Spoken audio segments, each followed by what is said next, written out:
Are we live? I don't know. I can't tell. Are we live? Can you guys see me? Can you see me? Hey, I am here. I am here. Jay will be here in just a second. I was totally late pulling this shit on, so my bad. But Jay's going to join any moment now, and we will be ready to go for Friday Night Fights. Sorry for the delay. Had some unexpected stuff happen at the last minute, but we are here and we are ready to party with our pants off or on, however you like it, in the night, in the darkness. What's up, Mark, Furball, Melinda, Angel of Darkness, Michael McGee, Vanessa, Shy Day Garcia's here, Dontre Trowell, Scare Bear, Blue Red Dick, Mike Morrison, Robert Kelly, Tracy Fallon. What's up, Tracy? Haven't heard from you in a bit. I hope you're doing well. Sean, Thunderwolf. That's a badass name. Naxul is a cool name, too. Let me see here. Okay. What's up, Ashley? What's up, Cheyenne? Simone? Killing Joke Batman. What's up, Greg? What's up, Music Man? Hey, Nicole. What's up, Jeremy? The excellent rapper. J.K. Ranson Reviews. Candace. Julie Shane. I promise Jay will be here in just a second. I said I was late sending them the invite.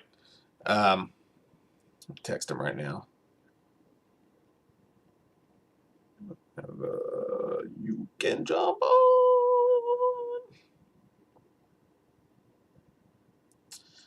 Yeah, man. It's been a week, guys. We're fucking stoked. We were fucking stoked to be hanging out with you tonight. We're almost up to 200 people already. That's fucking dope as shit. That's badass. Week's been shitty, David, but it got a lot better today. It definitely got a lot better today. Thank you, Lost Boy Bios. Bios!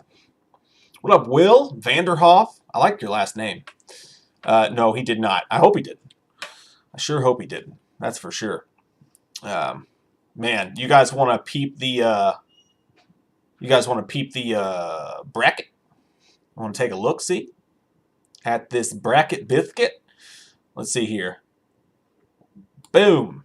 Nope, that didn't work. Boom. Boom. There we go. Tonight, we are doing the best third sequel in a franchise, in a slasher franchise of all time. The play-in brackets, the first two we are going to do are going to be Texas Chainsaw Massacre 3 versus Halloween 3. And the other play-in is going to be Sleepaway Camp 3 versus Child's Play 3. Now, these are all ranked. Got you, Nat, you fuck. These are all ranked by IMDb score. So I did not seed these. IMDb seeded these. Thought that was the fairest way to go, as usual. Are Courtney and Vanessa and or our buddy Vinny here to do the countings when we get down to it? Jay should be here any second now. I swear to God. I promise. Here he comes. Here he comes to save the day. Get Jay's ass in here. Hang on one sec. Bum, bum, bum, bum, bum, bum. Oh, what the hell is that all about? That was weird. Get out of my face!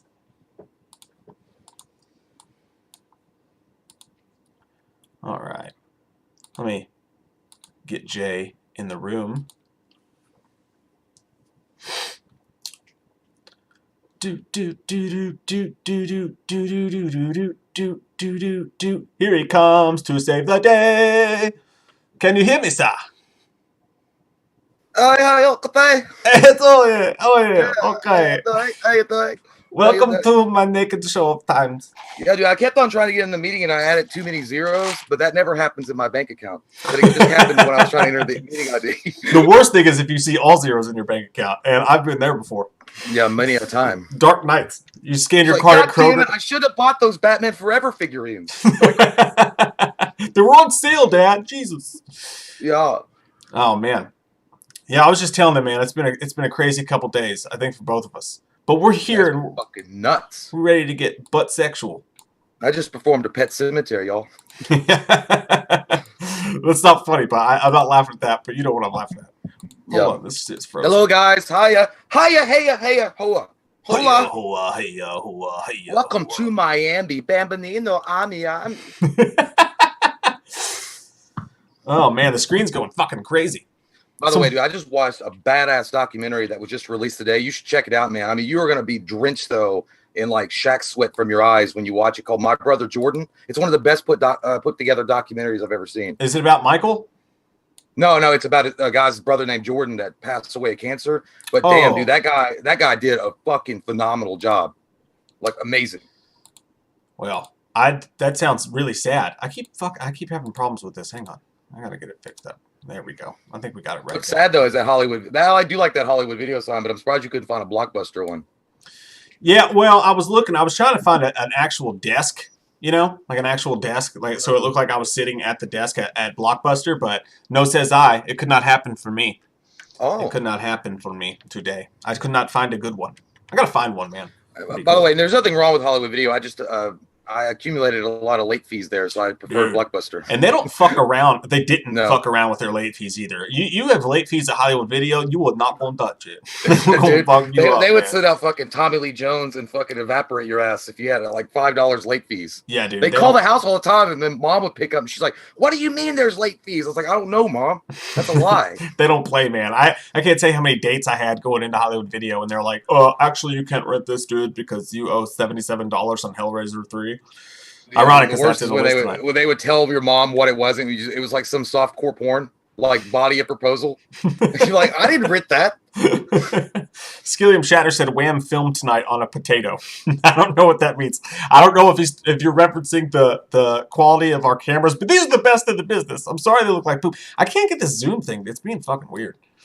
But somebody asked you, Orlando Gomez, is Madden worth buying? Is it worth throwing those 60 buckaroos down? No, let me tell you something about Madden 2021. It's a piece of shit. And have I played over 100 games online already? Yes, I have. Am I listed in the top 1% of Madden players? I think I'm ranked 885 right now. Yes, I am. But the game still sucks ass. Sorry, that was a.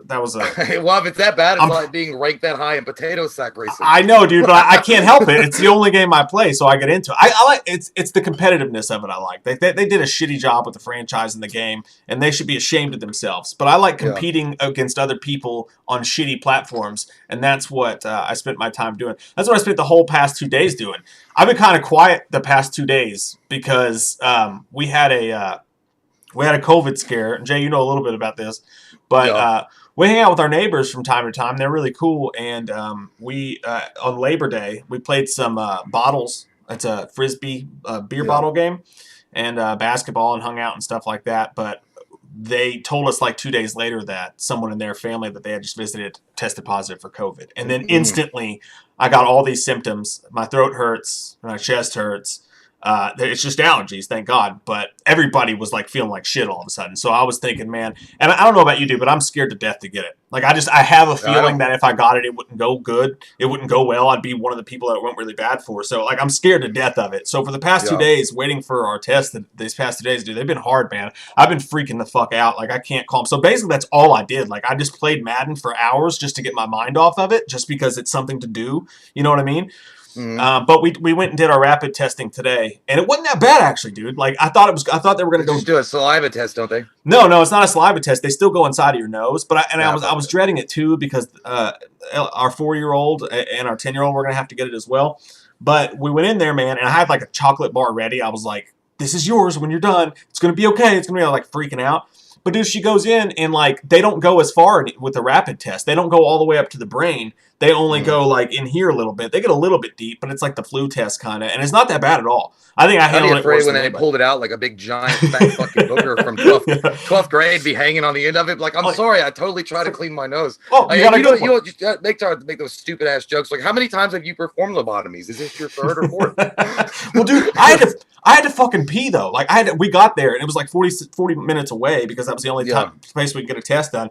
And I had to pee so bad. And I was like, "Can I use your pee-pee room? Because I'm afraid when you stick that thing in my brain, I'm going to piss my pants right here in front of my family and everyone." And she's like, "Actually, you're not allowed to use the toilet." So I was like, "Oh, fuck, here we go." And I was just, tightening. I was doing my Kegels on my wiener. And then like, it wasn't that bad at all. And my 4-year-old laughed. She was like, "It tickles."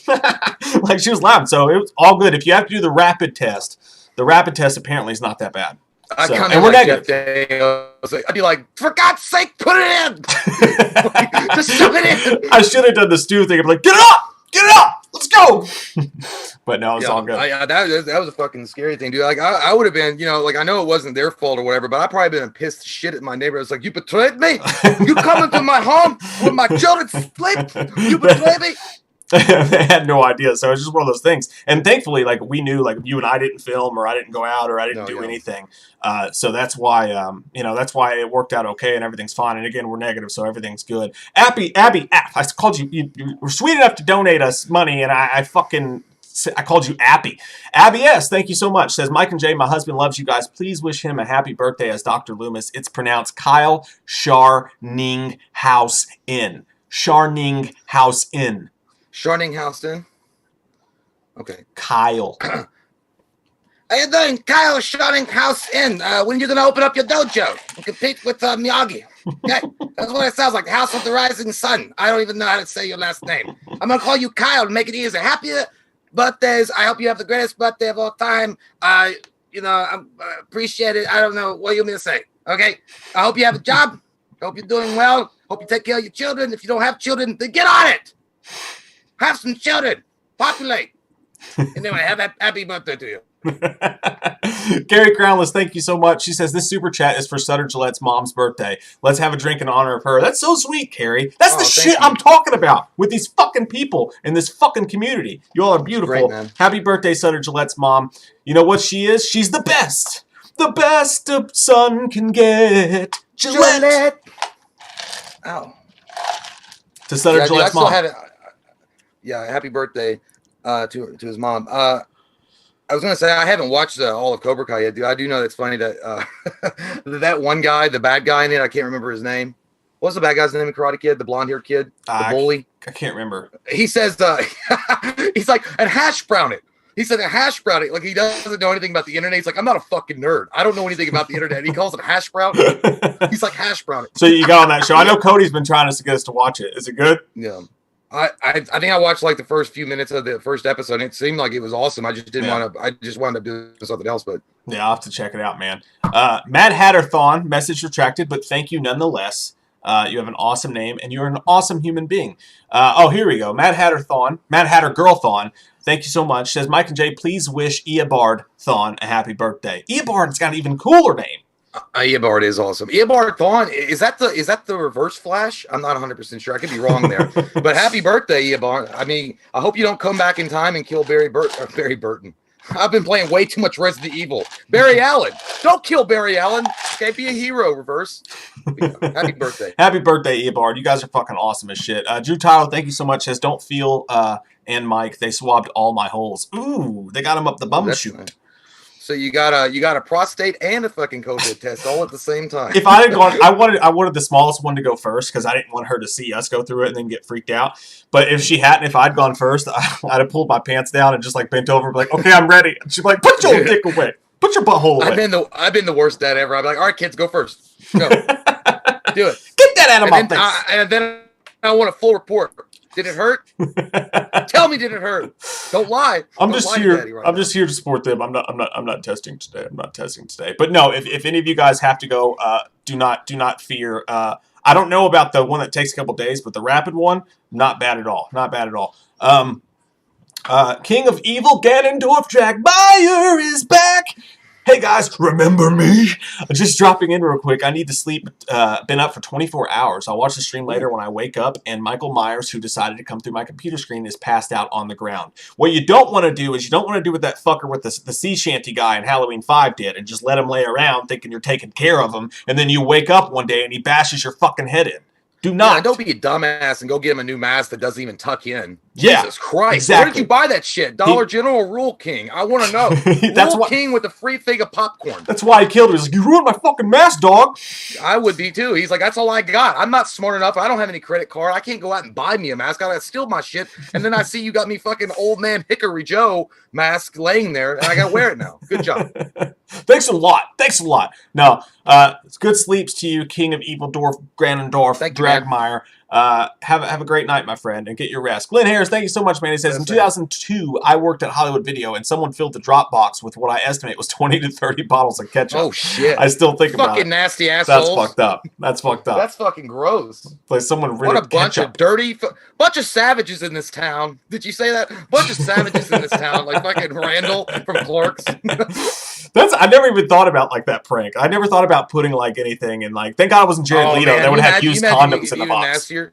You fill it up with ketchup and then you put a tampon in it. I know, dude. I know. It's just weird where your mind goes. Yeah, You're like, hey, man, I'm going to take that prank. I'm going to go a step above and I'm going to get it fucking naughty. Get it grossy. Dude, when I worked at a firehouse, some of the firemen, what they would do is they would go in the bathroom because you only had like one bathroom in there, and they would take mayonnaise packets or ketchup packets and they would bend them over just as much, and then they would set them underneath the seat. So when you sat down, dude, it would squirt ketchup or mayonnaise all over the place, and you'd be like, what the fuck? You'd either think it was blood or, cum. Yeah. Cum. I got cum on my seat. As you are. Cum. Hey, guys, I guess I'm bleeding from my asshole and I nutted at the same time. Is that weird? I don't know. That's what you just rolled with it when you said on it. Seeing all you strong firemen just make my asshole bleeding my fucking ejaculate. Like, I don't know what to do. They'll be like, all right, we're never pranking that guy again. Don't invite him to the charity run. I'll have to Google this symptom. Oh, God, what does it mean? Hang on, I'm going to get one drink and then we'll get started with the count. I haven't heard from Courtney yet. I saw Vanessa in here, but I haven't seen Courtney. Courtney, are you there, dude? Yeah. Courtney's like, I'm not even going to show up just to make them appreciate me. Courtney's hiding around like Rambo. He's like, let it go. Let it go. Hang on real quick. All right. Carrie says splooge. Oh, God. Yeah, that is true. That's what a splooge. I mean, I never had a prank like that done on me, but I think I've accidentally set on a ketchup packet before. And then I just called mom and said I was sick, and she came and got me from school. But I had to convince her. I had to be like, look, mom, like, people are picking on me a lot. I mean, I've been slammed into the locker room. It's becoming like just really awful here. I don't know what to do. Please come get me. And the whole reason why I wanted to go home is because literally ketchup was seeping into my undies and I couldn't take it. And it's, that fucking smell, that ketchup smell, it's just too much. I just didn't want to sit around smelling that. Like, I couldn't. Huh? Yeah, dude, I think we would have been badass employees. I think me and you and Glenn would have been great at fucking Hollywoodville. We would have rocked the shit out of that. I never, ever, ever got to work at a video store. It's one of the... I worked at 2. I know you did, you fuck. It's one of the biggest disappointments of my life. I applied all the time. They just never hired me. I wanted to work there so bad, dude. So bad. And they never fucking hired me. When I got hired on at Video Selection, they fucking told me the reason. Well, the guy that owned it, Rodney, it was a local video shop. He said, the reason why I picked you is because you come in here all the time. We know who you are. You're a good customer. I checked your late fees. You don't have any. You rent porn from there when you were 15 years old. Yeah, I know. Well, it was softcore. They wouldn't let me in the back room. But that Chris guy that worked there, dude, this guy that smoked pot literally in the fucking building, which I thought was the coolest thing ever. Like, it was before dispensaries. That motherfucker would light up a joint at 11 o'clock at night, and I'd go back there and get these softcore porns. He'd be like, yeah, bro. And he wouldn't even fucking do anything. He didn't even card me. But yeah, the Rodney, though, he was like, yeah, you don't have any late fees. You're a good customer. You come in here, so you got the job. I'm like, all right. And he's like, by the way, we got robbed last week. I'm like, all right, I don't think I'm going to stay here much longer. And dude, they wanted me to close by myself, 3 days of training. And they said, okay, you're going to be closing Friday and Saturday by yourself. And dude, they were using a DOS system. They didn't even have the money. You froze up. Converted to Windows. Oh, there you go. So it was like you had to do like computer commands and floppy disks and shit. Yeah. You had to do like computer commands and floppy disks and all that bullshit like that. And so I was like, I just made up something. It's like, yeah, I'm not going to be able to do it. Huh? It's probably for the best, dude, because I would have figured it out. I would have hung around there. I'd probably still be working there. It's closed now, so I would definitely not be working there. But you know what I mean. Well, dude, I should have probably stuck it out. He knew I was lying. Like, he even looked at me. He's like, are you sure you don't want to tell me something? Because you just suddenly said you got a job from UPS. And I'm like, yeah, I did. Because, dude, like, the book that had all the computer commands on it was as thick as the Bible. Dude, it was, like, giant. And they wanted me to close by myself. And then they were like, there's a couple of customers that come in here. And since you're new, they're going to try to, like, make you, because there'll be a red flag on their account. You can't rent to them. Only Rodney can. I'm like, dude, this is fucking bullshit. And I was like, I'm not going to. They're like, you can call me anytime you want. We close at midnight. You can call me. I'm like, dude, I'm not doing this. And I got a job at UPS, and I didn't. And he knew I lied. And then he's like, well, brother, if that's what you got to do. I'm like, yeah. He's like, if you got to tell me something, though, you tell me. And I'm like, yeah, you know, I really need a job right now, man. That pays a little bit more than what you're offering me. It was all fucking lies. Dude. I was lying through my goddamn teeth. You straight up Jesse Spano. You straight up Jesse Spano that fucking movie rental job. You started and you were like, I'm so excited. I'm so excited. And then when they told you have to close, you were like, I'm so scared. And then you dipped out. We got it. Let the fight begin, Furball says. They're getting rowdy. We're getting there. We're getting into it. Marcus Hicks, thank you so fucking much. That's awesome, man. It says, Michael J, can you please be a guest on Phantom Empire with Sean? He's awesome and would love to talk some Halloween. We appreciate it, man, but these next couple of months are crazy. You know, we try to do shows with everybody that we can do them on. We're actually super backed up right now with the stuff that we have planned to do with people. But that's awesome that they're awesome, and there's more Halloween channels and shit out there for you guys to enjoy. Who's never say never that someday we might do that. But yeah, we're fucking backed up on shit. We got late fees for people we're supposed to work with. There's no doubt about that. We're supposed to do something with the Merkins guy soon, and I keep forgetting to text him back. But we're backed up with what we got to film, and we're backed up in real life. A lot of constipation going around lately. Yeah, so we're gonna have to have Super Mario Brothers come up there and plunge the shit out of it. So backed up. Got a big collab coming up tomorrow night. I'm excited to do my chachkas about it. You won't see it for a while, but anyways, the Shape Man, thank you so much. Says so smacked my face looks like so smacked my face looks like Mikey's hand in H4. Ooh, that's rough, dude. You got that? His face looks like Michael's hand in H4. It's fucked up. Oh, man. Yeah. I'm sorry, man. Michael's never had pretty hands. He's never going to get laid because of his hands. Or because he's never going to be a hand model, and he's never going to be in a piano commercial. That's for sure. No. Joe Medeiros, thank you so much, man. He says, I worked at 2 different video stores, Budget Video and Blockbuster. Lucky. I'm jealous with rage. God, I wanted to work at I worked at Video Selection and Movie Gallery. Man, and I hated you for it both times. Like, that fucking bastard. Maybe that's why, though, because I had late fees at all of them. So that's why I never got the job. My manager at Movie Gallery, her name was Gayla, and I remember her, dude. Her name was Gayla. She looked like, what's that girl? What was the woman's name? Octavia Spencer. She looked just like Octavia Spencer, dude. And she thought her husband... You're freezing up, Chanchi. You're completely frozen at the moment, actually.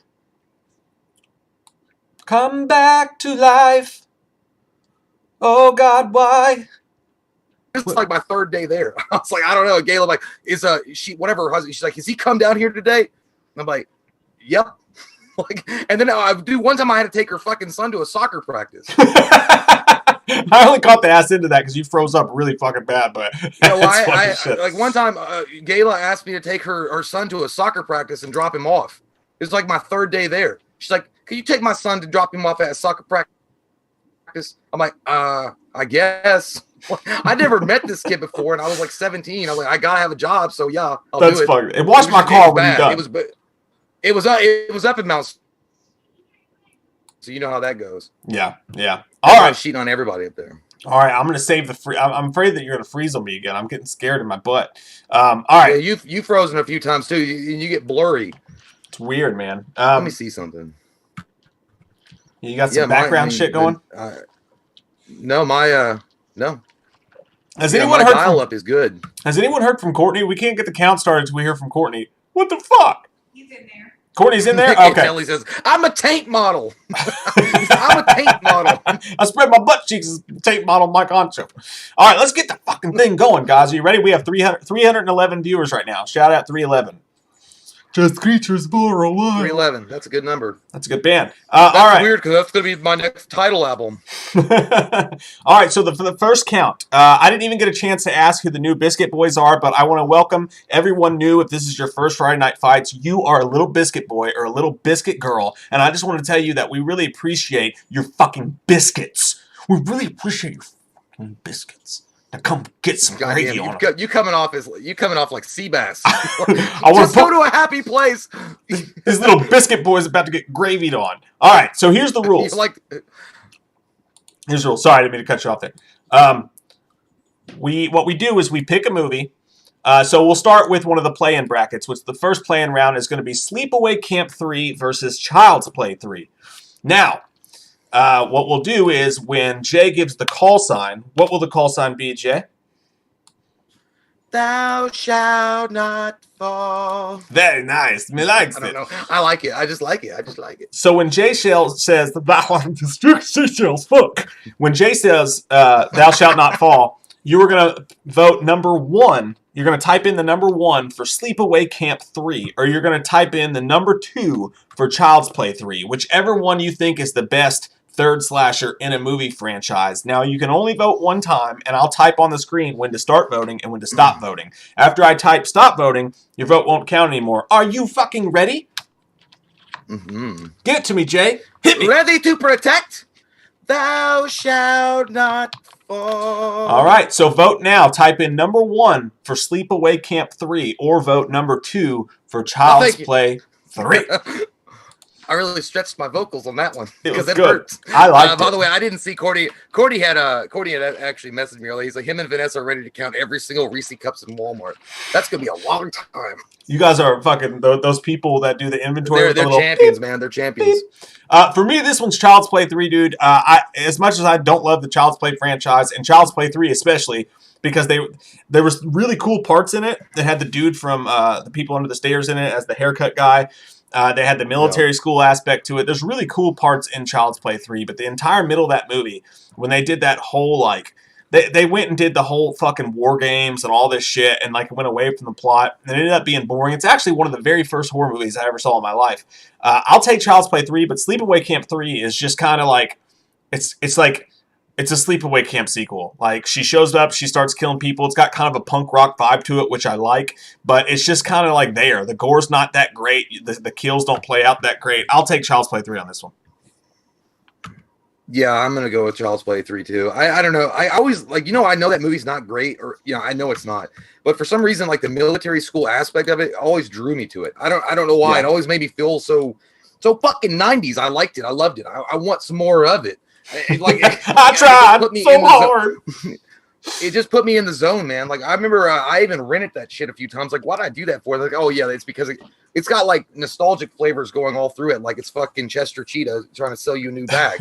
Like I liked it.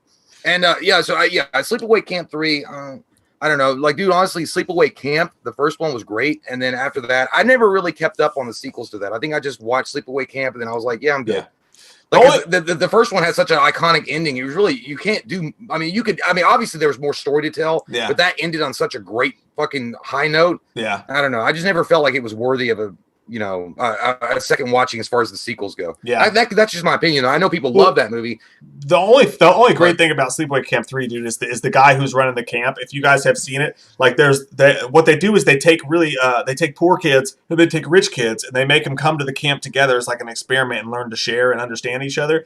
But this guy who runs the camp he looks at like the hot rich girl and he just walks up to her at every frame and just walks up to her and he like DDPs his dick. He puts his hand down around his dick and he's like, and he keeps shoving his crotch in her face and she's like, and he's like, and then they end up having sex and then she beats him to death with a stick. It's a really weird scene. Hey, Mike.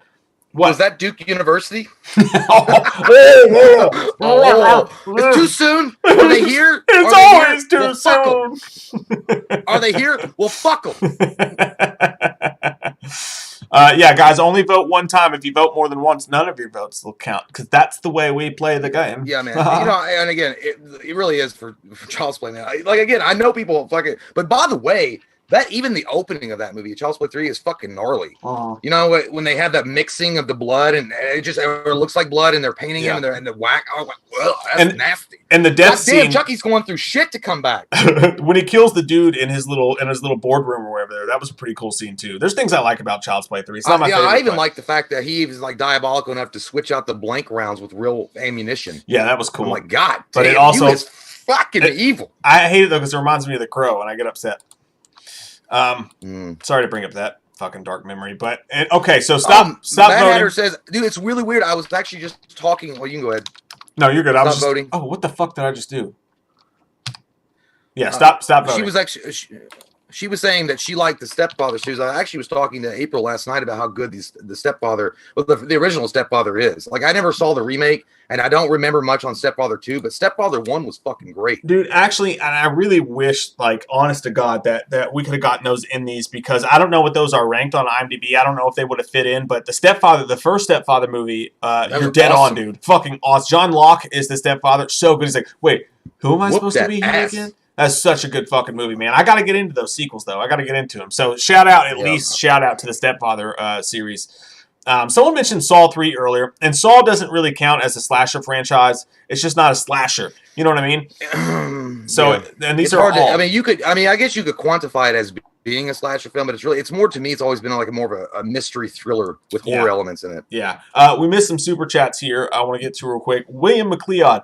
Thank you very much, my friend. Holy shitos. We love you so fucking much, dude. You're awesome. I just sent you a message on the Patreon earlier, by the way. It says, hey, guys, sorry I'm late. Here's a little something for the beer run and Loomis some Asian tea. Love you guys and miss the live streams. You're here tonight, brother, and thank you so much for that. Seriously, appreciate it, man. Thank you, because, taking care of Michael, you know what that pays? Diddly shit. Nothing.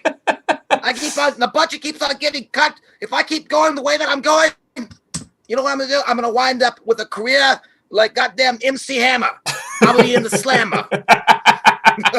Did he go to jail for taxes? Yeah, I think so. Is it taxes? I felt bad for that poor. I think it was taxes. I felt bad for that poor fucker, dude, because you know what? He tried to employ like his whole goddamn region. Like he employed everybody. And then, like, they all took advantage of it and took more money. And then on top of that, he was stupid with his money. He bought, like, racehorses. He had faucets in his house that were made out of solid gold. See, that's that dumb shit. Like, I don't get it. Like, if you're that rich, donate to fucking charity. I'm not saying he didn't, but you don't need, like, golden goddamn faucets. Like, I get, like, you want a new car, you want a new house, but do you really need a fucking, like, like Floyd Mayweather, do you really need, like, a $500,000 iPhone case? No, you fucking don't. Some kid starving somewhere, give him your fucking money. Yeah. But you know what? Yeah, but Floyd Mayweather literally walks around his house pumped in, like literally with surround sound. That he's got that R. Kelly song on, "World's Greatest." He would listen to R. Kelly. I mean, I like that song, but he would. All right, so we got the votes in. I mean, it is a killer. I mean, come on. Chucky comes in with the yardstick and bunts this shit out. I figured 111 to 24. Wow, that's right. Chucky has Malikatadonla his fucking soul back and ripped it. I don't even know what he says. Give me the power, I beg of you. You sound like an out of work fucking Italian pizzeria guy. Hey, Malikatadonla. You want some pepperoni? Hey, no, dude, I did this thing. I did when we were on vacation in the cabin. Katie went to get some food or whatever, and so Child's Play 3 wins that one, by the way. But Katie went to get some food or whatever, and I was sitting with the girls in the cabin, and I was making pizza, and I felt stupid. You ever get those like feelings? I just feel like being stupid. Like I was taking the pieces of pizza and like throwing them up on the ceiling, and, like catching them. I was like, "Hey, welcome to Vincenzo's Pizzeria. You want some pepperoni? Take some pepperoni." I was like throwing pieces of pizza at him, and MJ was just like, "Please, God, you're embarrassing me so fucking bad. I just want to exit your loins. I don't want to be your daughter any longer." Like, it was such disdain. She ended up laughing and we ended up having a good time. But it was one of those dad moments where I was just being way too much. The way you were doing the accent reminds me if I was playing a gangster game, like I would have to come beat the shit out of you for information. Like you'd be that guy, like the mafia would say, you got to go interrogate him. And you'd be like, "Hey, what are you doing here? Welcome to my shop. What? I don't know anything about that murder. Here, let me make you some calzones." That's what I did. I suck so bad at accents that when I try to do one accent, it nails it as a completely different accent. So I sounded like fucking, I was from Transylvania. I was like, "Do you want some pizza? Do you come into me Transylvania castle and you ask for pepperoni? I give you pepperoni if this is what you want, but you step away. You come too close." It's like, shit. What the fuck are you doing? You went into like some fucking like, I don't know, it was like a mix between Transylvanian and Russian. I don't trust you for shit. And it was all fucking night. It never left my brain. I just she's asleep at 3 a.m. in the morning and I just pop up on the line. I'm like, "Hey, you like your pizza from Vincenzo's? Yeah, you did not get your stomach ache. Come back. Okay, you know what? Bye." It's hard, man. Those accents are fucking rough. Like, I mean, I couldn't even imagine doing an hour of a movie with just keeping like, they're like, "Oh, you're British.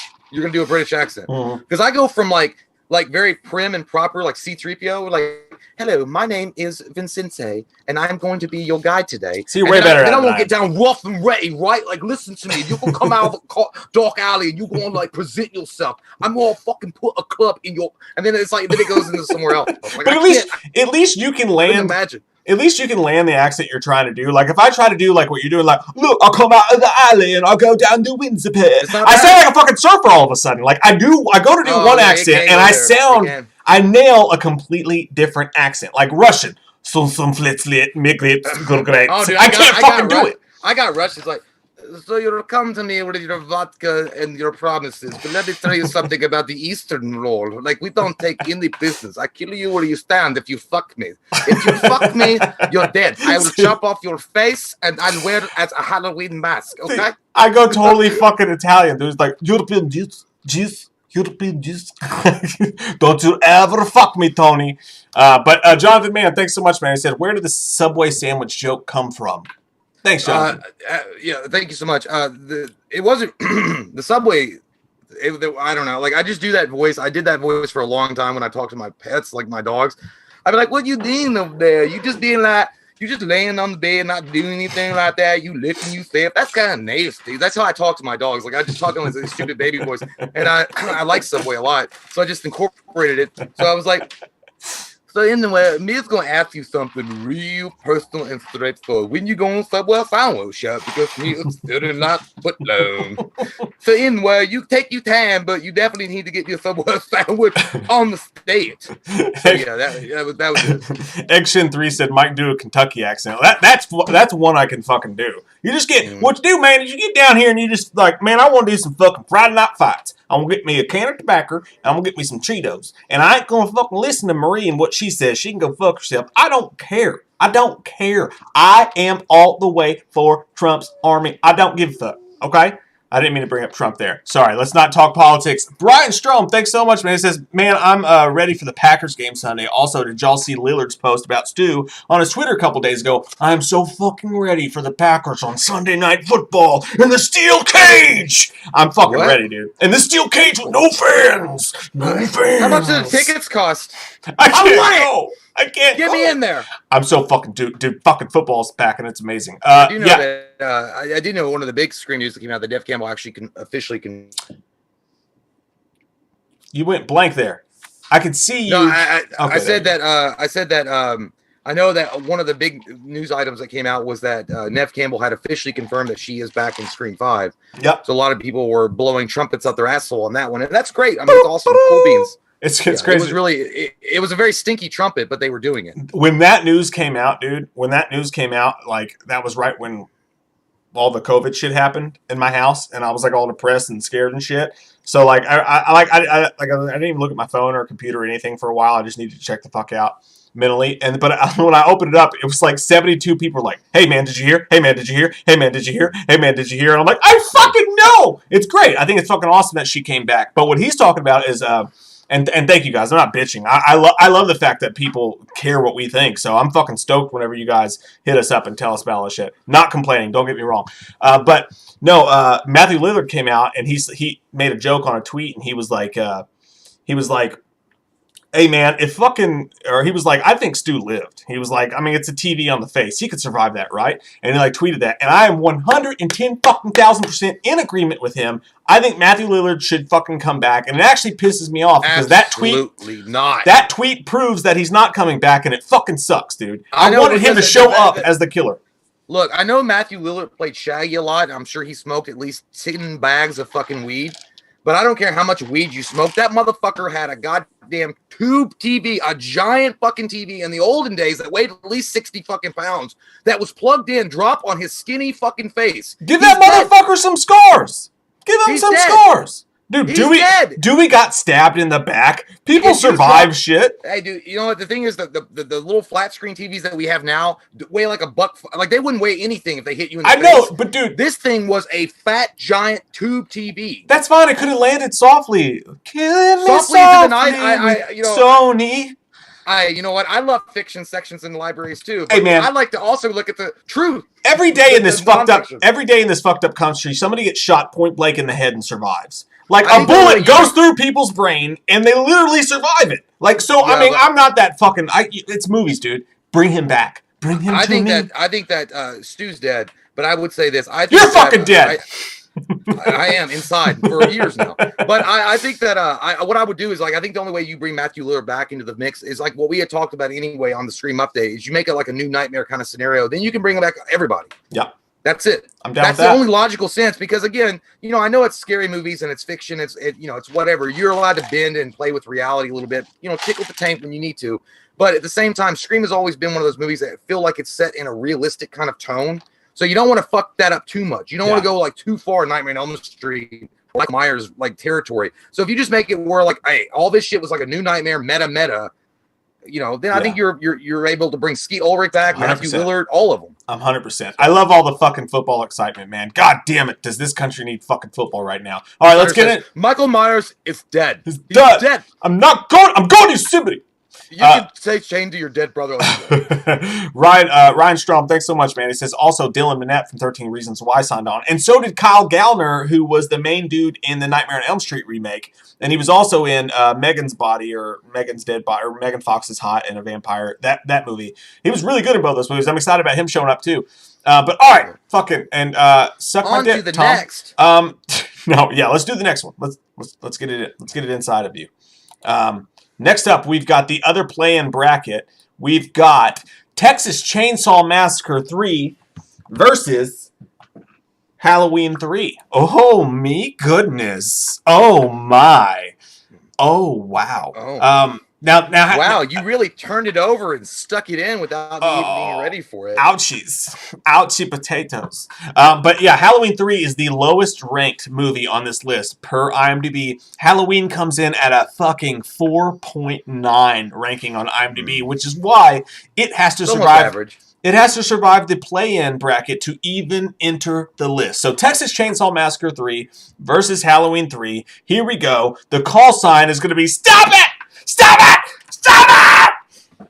That's when you're going to know how to vote. And that's kind of what we're all saying right now in politics. It's just stop it. Please stop it. Furball said his pants just got tight. Let it out! Take it out of your fucking jacket.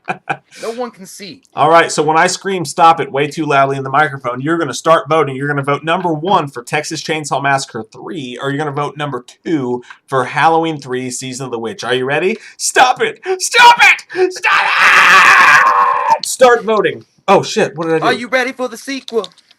Are you ready for the latest? You know what? Listen, I think this is like an easy fucking wiffle ball hit for me. I'm gonna pick Halloween 3. I think Halloween 3 for a long time, and I'll be straight up honest with you guys. I always skipped over Halloween 3 when I was a kid. I just wanted Michael Myers. That's all I gave a shit about. I wanted to see Michael Myers and then the continuation of his story. Halloween 3 was the dirty booger that nobody talked about on the ceiling that you wiped. Like when you had a booger collection. Nobody talks about that. But yeah, so Halloween 3 was always like that for me. It wasn't until later on that I finally, I think it was on TV or something, and I finally sat down and watched it. I was like, hey, it's not a bad movie. Once you get over the fact that Michael Myers has nothing to do with the movie at all. Like it's a separate, weird, strange kind of film. And it's got its own like ups and downs, and it's shot pretty well. Like honestly, and the acting is it's solid, but it's almost like a parody. It almost comes off as a parody of itself in a lot of ways. Like I don't know if that was on purpose or if it just aged that way. No idea. But either way, it's enjoyable. And now watching it as an adult, like now, and we've reviewed it a few times, it actually is a very underrated gem of a film. Yeah. Well said, in no way, shape, or form do I think they should have called it Halloween 3. I would not have done that. I think that they confused on purpose fans to get them in the theaters so that they could bombard them with this weird fucking exploding face mask. And that's what they did. I mean, it was a marketing tool. And they paid for it. But they paid for it with the mass hatred of that movie when it released. Yeah, exactly. If they had called it anything else, if they had called it Shamrock or some shit like that, I don't know, something, it would have been probably received better. But the fact that I know that John Carpenter had wanted that anthology thing to take off, and nobody really bought it. Like it was like, listen, you have a great stand-in character, Michael Myers. That's what people want to fucking see. They want to see Michael Myers. They want to see the continuation of that story with Dr. Loomis and Laurie Strode and all that shit. Now you're trying to put people in the seat and be like, hey, I know we'll play great songs just so we can get them to the building so they can listen to your shitty originals. Like it's like a tribute band in Rockstar. Look, don't make me feel like shit just because you couldn't write your own song. I've never seen Texas Chainsaw Massacre 3. Now I watched The Next Generation. I've watched The Next Generation, and it's fucking amazing. Matthew McConaughey, Renee Zellweger, fucking amazing. Me and Katie did a podcast commentary on that. I've never seen this one, though. But Halloween 3 is one of those movies that, dude, let me just use this topic to say this. For those people who want, and there's a large group of people who constantly say, no, fucking stop making Halloween movies. Take Halloween and make it an anthology like John Carpenter wanted to begin with. To those people, I want to say this. I'm going to use this platform to say this right now. That is the stupidest fucking idea ever. And I love you all for thinking it, but it's terrible. Because look, you can name an anthology anything. You can have whatever fucking anthology you want to. You can call it pumpkin butt crack. You can call it pumpkin titties. You can call it Blumpkin. Hey, I think that's on Pornhub. Like, whatever you want. And by the way, I think, stop voting. I think that's a good time to stop voting.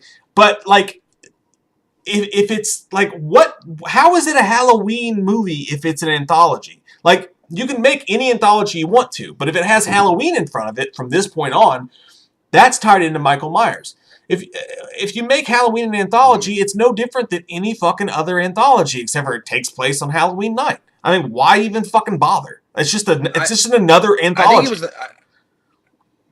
I think it was a novelty, though. I think back then, there's several documentaries on Halloween and John Carpenter and his love, whatever. But the fact that he said that nobody had ever made a movie just called Halloween ever was just like insane to him. He was like, oh my God, like that was just up for the, the grabs. And I was like, I guess in a way it makes sense for him to use to have a spinoff series, because I think he was done with Halloween as far as Michael Myers' story by Halloween 2. It's like, look, the boogeyman got blown up with Loomis and they both got like super fucking well done cooked in Burger King. So they're not coming back. So he's like, hey, I got an idea. Since those characters are dead now, let's go on and just put Halloween and do this like Goosebumps kind of thing before Goosebumps was a thing. But yeah, you're right. I don't agree with it, because again, if you put Halloween was such a phenomenal success with Michael main villain in it. It was such a phenomenal success. I think that was a good idea for people to be like, why do you think that was not like that wasn't going to happen, where people are going to be pissed off when they got to the theater and you're marketing the Halloween 3 and you're like, where's Michael Myers? And then he doesn't fucking show up. It's like watching Batman and Robin. You're like, what the goddamn is a Batman Forever credit card doing here? Or a back card or whatever. He's like, I always carry MasterCard or whatever. Like, it's like, and the nipples and the cod pieces. It's like, I don't even know what's happening. It's the Cloverfield effect. You could just change the name of VHS 1, 2, and 3 to fucking Halloween 9, 10, and 11, and it's the same thing. Like, it's not a Halloween movie just because it's set on Halloween. We have so many horror anthologies. Like, why would you take this franchise and turn it into one? It's its own fucking thing. It's pointless to do that. And it's like I said, the Cloverfield effect. You can slap Cloverfield on any fucking movie you want to, which they kind of did for a couple movies there, and call it a sequel, but it's not really a fucking sequel. And you know what I would have done if I'd been him with Halloween 3? What? Oh shit, you froze bad. Are you still there? Yeah, I'm good, man. I'm solid. I can see myself in the people's eyes. Okay. You were like you look like a freeze frame. I think it's just on your screen. Yeah, I would have done this, man.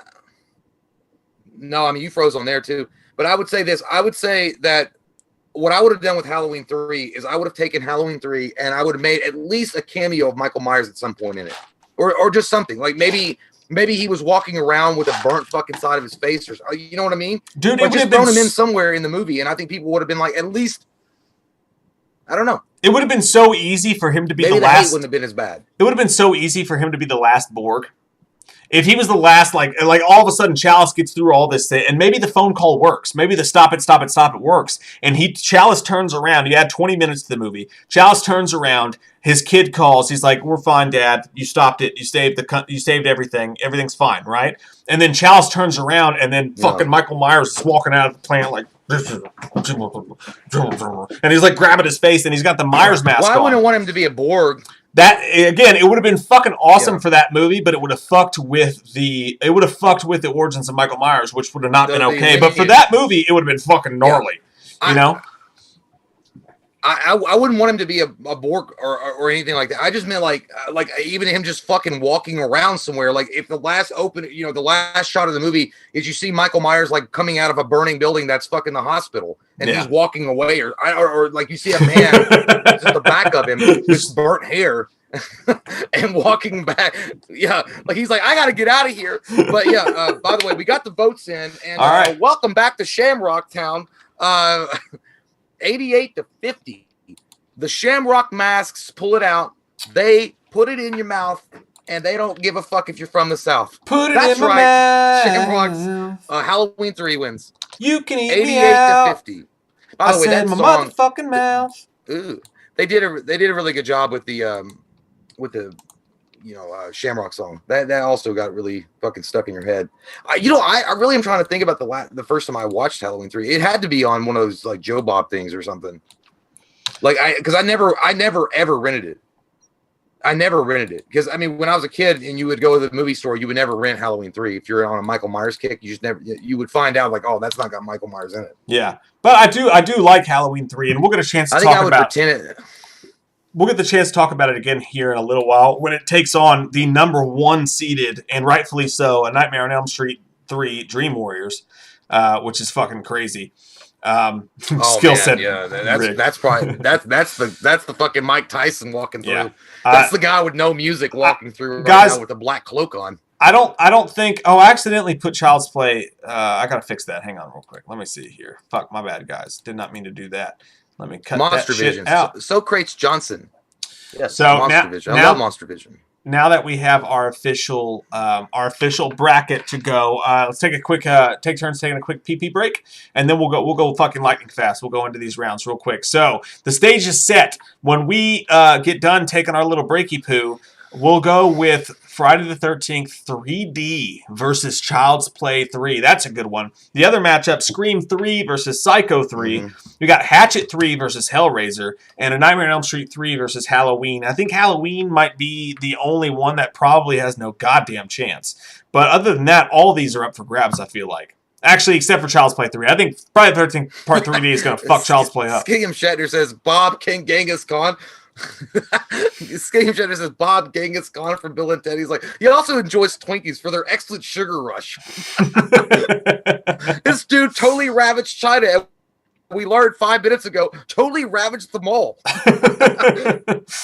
Gary Catlow, thank you so much. Says Chainsaw 3 had the Joe Grizzly actor as the hero, and he's badass in it. You two should do a Chainsaw marathon. We were going to do 2. Count them, 2 man-verse movies for this Halloween Horror Month 2020.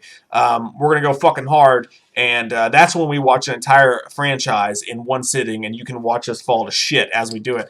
We're getting ready to do that coming up in October, so I don't know, maybe Chainsaw's in there. I know we're definitely probably going to do the Exorcist franchise, which is 5 movies, I think, and then we'll see what happens with the other ones. But all right, I'm gonna take a peek. Watch a few movies, take a few notes. It was fun. All right, I'll be right back on a hot chainsaw Krispy Kreme. All right. Okay. Toasty. Somebody said toasty earlier. I had to say it. I don't know. What is up, guys? What do you think? Do you think I'm you know what? I'm just gonna throw this out here. I think that Nightmare 3 is gonna bring down the Thor hammer and lightning bolt some kind of cracks. Butt cracks, that is, not crackheads, but butt cracks. I think it's going to happen. I just think that Nightmare on Elm Street 3 is so strong, coming out with a lot of power. I don't know. You know, I could be wrong. You know, I'm just saying. What do you guys think? I don't know. I didn't read your guys' predictions earlier because I'm not on the Twitter or the Instagram. So, Conspiracy Bro says, what up, Todd? Does The Exorcist have more than 3 films? Yeah, it does. It actually has 5, I think. It's got Exorcist 2 was garbage. 3 is great. 1, obviously. Then there's a 4th one, and then there's a 5th one. I think there's 5. It could be 6, though. I could be wrong. Hey, Chi-Town. Hex Boom says Hellraiser 3 is much more memorable than Hatch 3. You know what? I can't influence the chat here at all, but I want to say things to you. I like it. I'll just be honest. Hellraiser 3 is. I'm not voting, but I love Hellraiser 3. I know it's like a lot. Anyway, we'll talk about it. Lazo says definitely Nightmare 3. I don't know. I just woke up. She's like, I was like, I don't know. Like, what the fuck are you asking me questions for? I just woke up. The finals will be Nightmare on Elm Street and Friday the 13th Part 3. I believe you are correct. I do think that's going to happen. The Sickness 8 just got here. Love you. I love you back. Behind the scenes says Jay loves Duke. That's actually unfucking true. I do not like the Blue Devils at all. I don't like the Tar Heels. I just don't like saying my college basketball. I mean, obviously I'm from Kentucky, so the Wildcats are my team. But ever since the Leitner thing, the Christian Leitner thing back in '92, they broke our hearts. Jay, it also had a canceled TV series. Tomogato says, I forgot about that. The Exorcist. So I don't think we're going to dive into the TV show, but yeah, I do remember the TV show being canceled. Hex Boom says Exorcist 3 is dope. Yeah, it actually is, man. Like I never thought when I got to the third movie of Exorcist 3, I was like, there's no way it's gonna be. And dude, wow, it fucking blew me out of the water. I did not like that. Sean says I used to be a member of Hollywood Video. That's good. I never like. You mean like a member?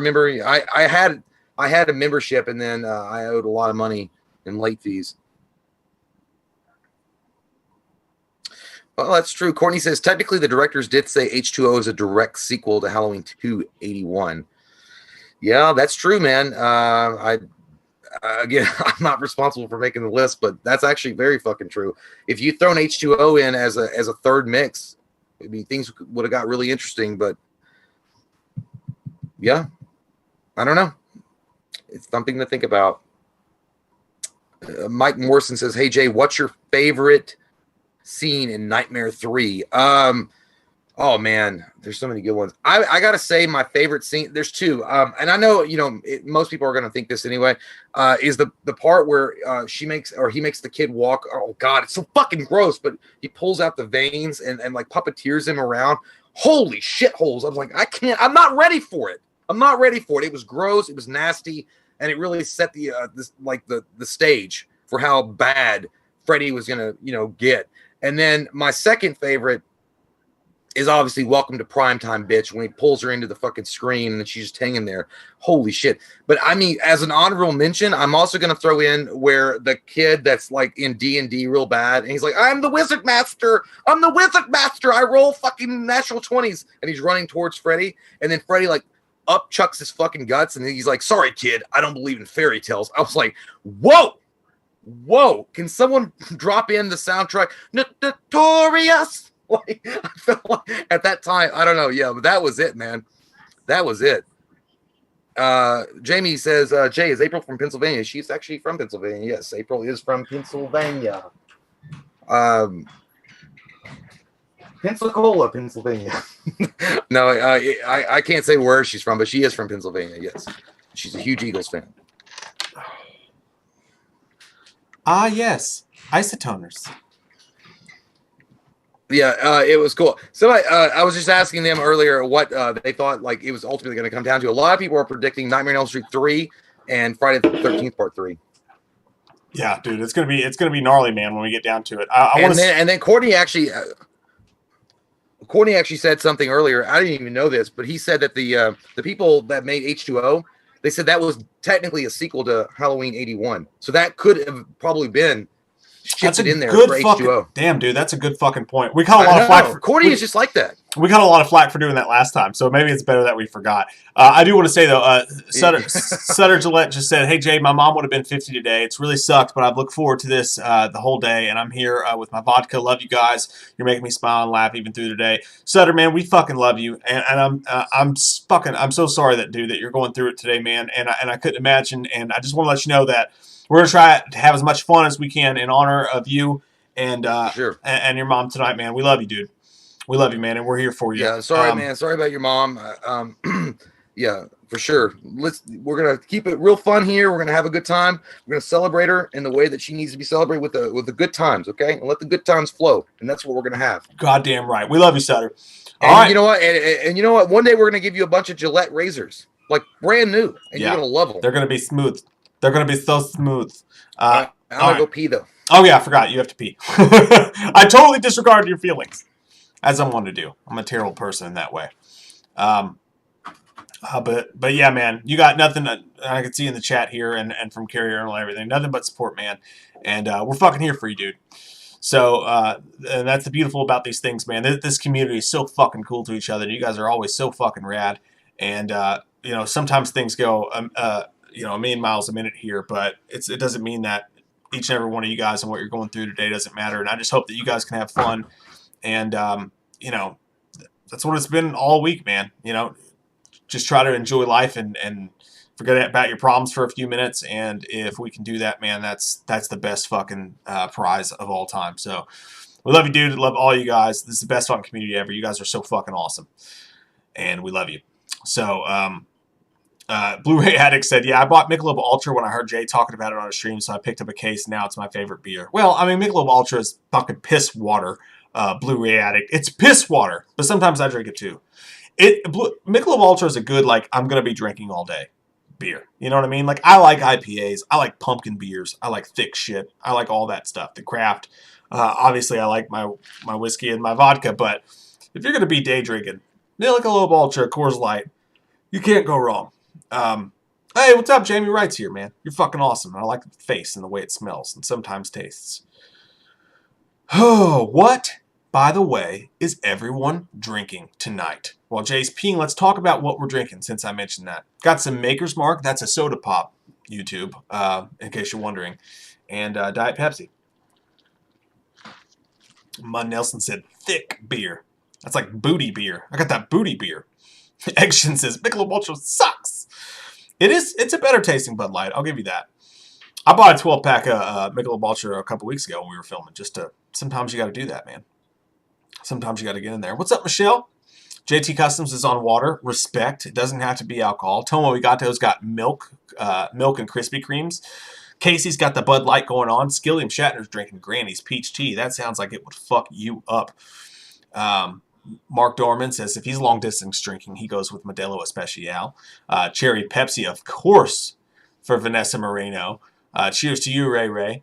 Jamie writes on that Tito's. That's good shit, man. That's and Jamie, I know I've said this many times. Guys, look up Tower Vodka. It's the same thing. It's literally the exact same vodka as Tito's, but it's just labeled differently, and it's like $10 cheaper. Pumpkin beer for Wonderful Films. That's the good stuff. Julie's drinking water. Respect. Christopher McCord, Rolling Rock. I haven't had Rolling Rock in a while, man. That's good shit. Diet Pepsi for Bucky. Some lemonade for Music Man and for Michael Singer. Back-to-back lemonades. What the fuck?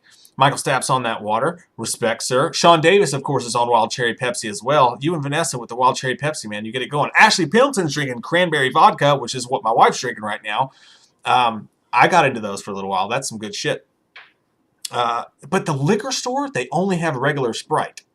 You can't get Diet Sprite there, which is what we like to put in ours. So it's like I got to go to the grocery store in the time of the pandemic. So tonight I got tonic to go with that. I'm not drinking that, but I got it for her. And apparently it's going okay.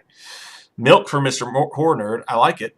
Asian tea for Scotty Boy Rules. Booty's Beer, Samuel Adams, Tomo. I never heard of that shit. Orange juice for Little Ass. Is that what it is? Lee Ass? Little Ass? A Little Ass. Piss juice for Into the Wild. Oh, that's got protein in it. Yeah, Jamie, my local ones don't either. We got to travel to Lexington for that. Shiners for Michael. Land Shark for Will on Wine. That's some good shit. And Smoking for Egg. Understandable. Respect. Micahson's drinking water. A lot of water drinkers. You guys are staying well and hydrated, and I can appreciate it. Brooks, I don't know what Weller 107 is, but it sounds fancy. Firewater for Jonathan Nichols. If you don't know, that is water mixed with fireballs. That sounds disgusting. I just made that up. Half and half tea and lemonade. Vanilla Dr. Pepper for Joshua. Try the black lager shiner, says Michael. Courtney says cream soda Dr. Pepper is amazing. Courtney, I love you and I appreciate that, dude. And I appreciate you counting tonight. But I tried Dr. Pepper cream soda and I thought it was fucking gross. And I'm a cream soda and Dr. Pepper fan. Was not a fan of Dr. Pepper cream soda. It's the sweet one. But I did not enjoy that at all. Kombucha for John Halle. You're being fucking fancy. I tried that shit once. I was having anxiety and I thought maybe like I'll do some shit to clean me out. And I tried kombucha and that shit was fucking gross, dude. So respect to you for putting that in your hole. Blue Radix says, I don't like Diet Pop. Don't like the taste. I didn't either, man, but once you get used to it, it's the greatest because you no extra calories. You can just fuck your kidneys up all day drinking Diet Coke. Fox Piss for David Kingner. That's, what's the fox say? It says, drink my piss, you fucking bitch. Shinerbach for Ray Ray. Orange or strawberry soda, says Michelle. Strawberry. I like orange, but strawberries, yeah, you gotta get into that. Jack and Coke for Eobard. That's a good, me and you, buddy. It's not Jack, but same idea. Here we are after dark, knocking back the Maker's Mark. Chicks Rule says, my roommate loves Dr. Pepper. I like your name, Chicks Rule. That's just a fucking good name. Damn, Zanzu's on some Jaeger bombs. You're getting fucked up. Real fucked up on the Jaeger bombs. I like it.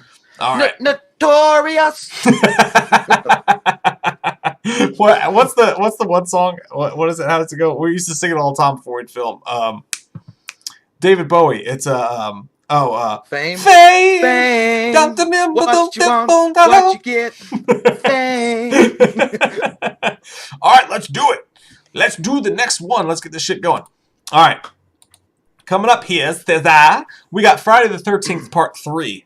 3D versus Child's Play 3, you fucks. Now, when Jay says, Jay, what's the call sign going to be? Just for the taste of it, Diet Coke. When Jay says that, you're going to vote number 1 for Friday the 13th Part 3D, or you're going to vote number 2 for Child's Play 3. Are you ready, Jay? Just for the taste of it, Diet Coke. Vote number 1 for Friday the 13th Part 3D. Vote number 2 for Child's Play 3. For me, this is no fucking question, man. No fucking question. It is absolutely Friday the 13th Part 3D, man. You have that badass music coming on. They had it in 3D, which was a cool-ass effect to it. A decent Friday the 13th movie in my mind. The only problem I have was that weird rape scene that happens with Jason, where you know that's what happened. But it's an entertaining film, man. It's got cool music in it. They went balls to the wall with it. To me, it's way more entertaining, way better of a movie than Child's Play 3. It's Friday the 13th Part 3 3D for me. Yeah, I agree 100%. Mm-hmm. I thought you might. I don't really need to say much. By the way, I was fucking freaked out for a second because I was watching the stream because that's the only way I can read your guys' like chat. And it was in the past, and you were gone. I'm like, what in the fuck is going on? It's only me, Steven. I was like, oh shit. I've Matrix bent it. Yeah, it would be Friday the 13th Part 3. Again, it's the first time he gets his mask. I mean, it's so badass. Like, I don't know. Like, it's great. Even though I will say this had nothing to do with Part 3, but I kind of like the way he got his mask a little bit in the remake. It could have been handled a little bit better, yeah, for sure. But yeah. I like that a little bit more, and I like that film overall. But yeah, Part 3 is, man, that's just the tits. It's just the tits. It's fucking nuts to think about, dude. And Shelley got on my nerves. He got on my nerves a lot in that movie because I just wanted him to have some fucking confidence, you know? If I didn't have curly hair and wasn't overweight with a fucking like a Halloween get up that I got from Spirit Halloween, you'd go out with me. No, I wouldn't. He had a good personality and he was talented and he was funny, but like he was just so down on himself. Like they were like, we're going skinny dipping, and he's like, no one wants to see me skinny dip, you know? And then he had it with that hot chick, like she was into him. He had a shot there, and then he fucked it up by trying to play a joke on her, and then obviously, you know, he gave Jason his mask and got speared in the fucking face. But you know, it's like that chick from Debbie Downers in SNL. It was like, yeah, it's official. I can't have children, dude. When she's at Walt Disney World. Yes, dude. When it's if a girl invites you to skinny dip, I don't care what your situation looks like. You take off those clothes and you get in that goddamn water, truffle shuffle and all. I do. Look, I do it every time. Hey, look, if you're overweight and you got to do the truffle shuffle on your way to the Make pool, it work let me for tell you. you something. Let me tell you something. You're still gonna be in there with a hot chick that wants your truffle shuffle. She wants your truffle and she wants your shuffle in the bed. You get it. It's all confidence. You wear that fucking truffle shuffle weight with pride. You take that shit off and you rub that belly. You put some baby oil on them titties and you rub it down. You're like, I know I'm chubby and I like it. Yeah, I don't even know why I gotta point this out. Notorious. You see that guy? He was huge, and he was banging all sorts of fucking hoes, left and right, up and down, all the way around. Yeah, that's it's confidence level. But yeah, Shelley was a little annoying. I really, honestly though, I think that they made his character a little bit more likable. I mean, he was, I liked him, but I wanted him to survive. If he had survived, maybe he would have. I don't know. Dude, I know I wanted him. I really did want him to survive. I did too. Maybe in the fourth one, he could, had gotten shape or something. How badass would it have been if he survived that? If he was the one that survived, and then in the fourth movie came back fucking like ready to fuck shit up, like what I mean? Loved it. That would be really cool. And another one, I think my most famed. By the way, stop voting. I think everybody's had a chance to vote now. You know what? What if he had turned out to be the Thom Matthews? That is badass. Yeah. Dude, and because I liked him. I was rooting for him. You know what I mean? I just wanted him to get some fucking confidence, quit being so down on his goddamn self. But my number one Friday the 13th victim that I wish would have been the final guy or final girl, final guy was definitely the wheelchair dude from Friday the 13th. Yeah, I love that guy. Part 2. I was so pissed when he died, man. He would have been such a good final guy.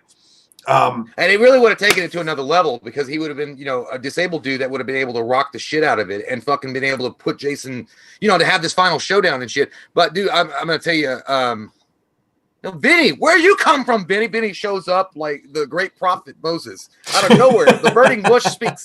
Hey, Vinny.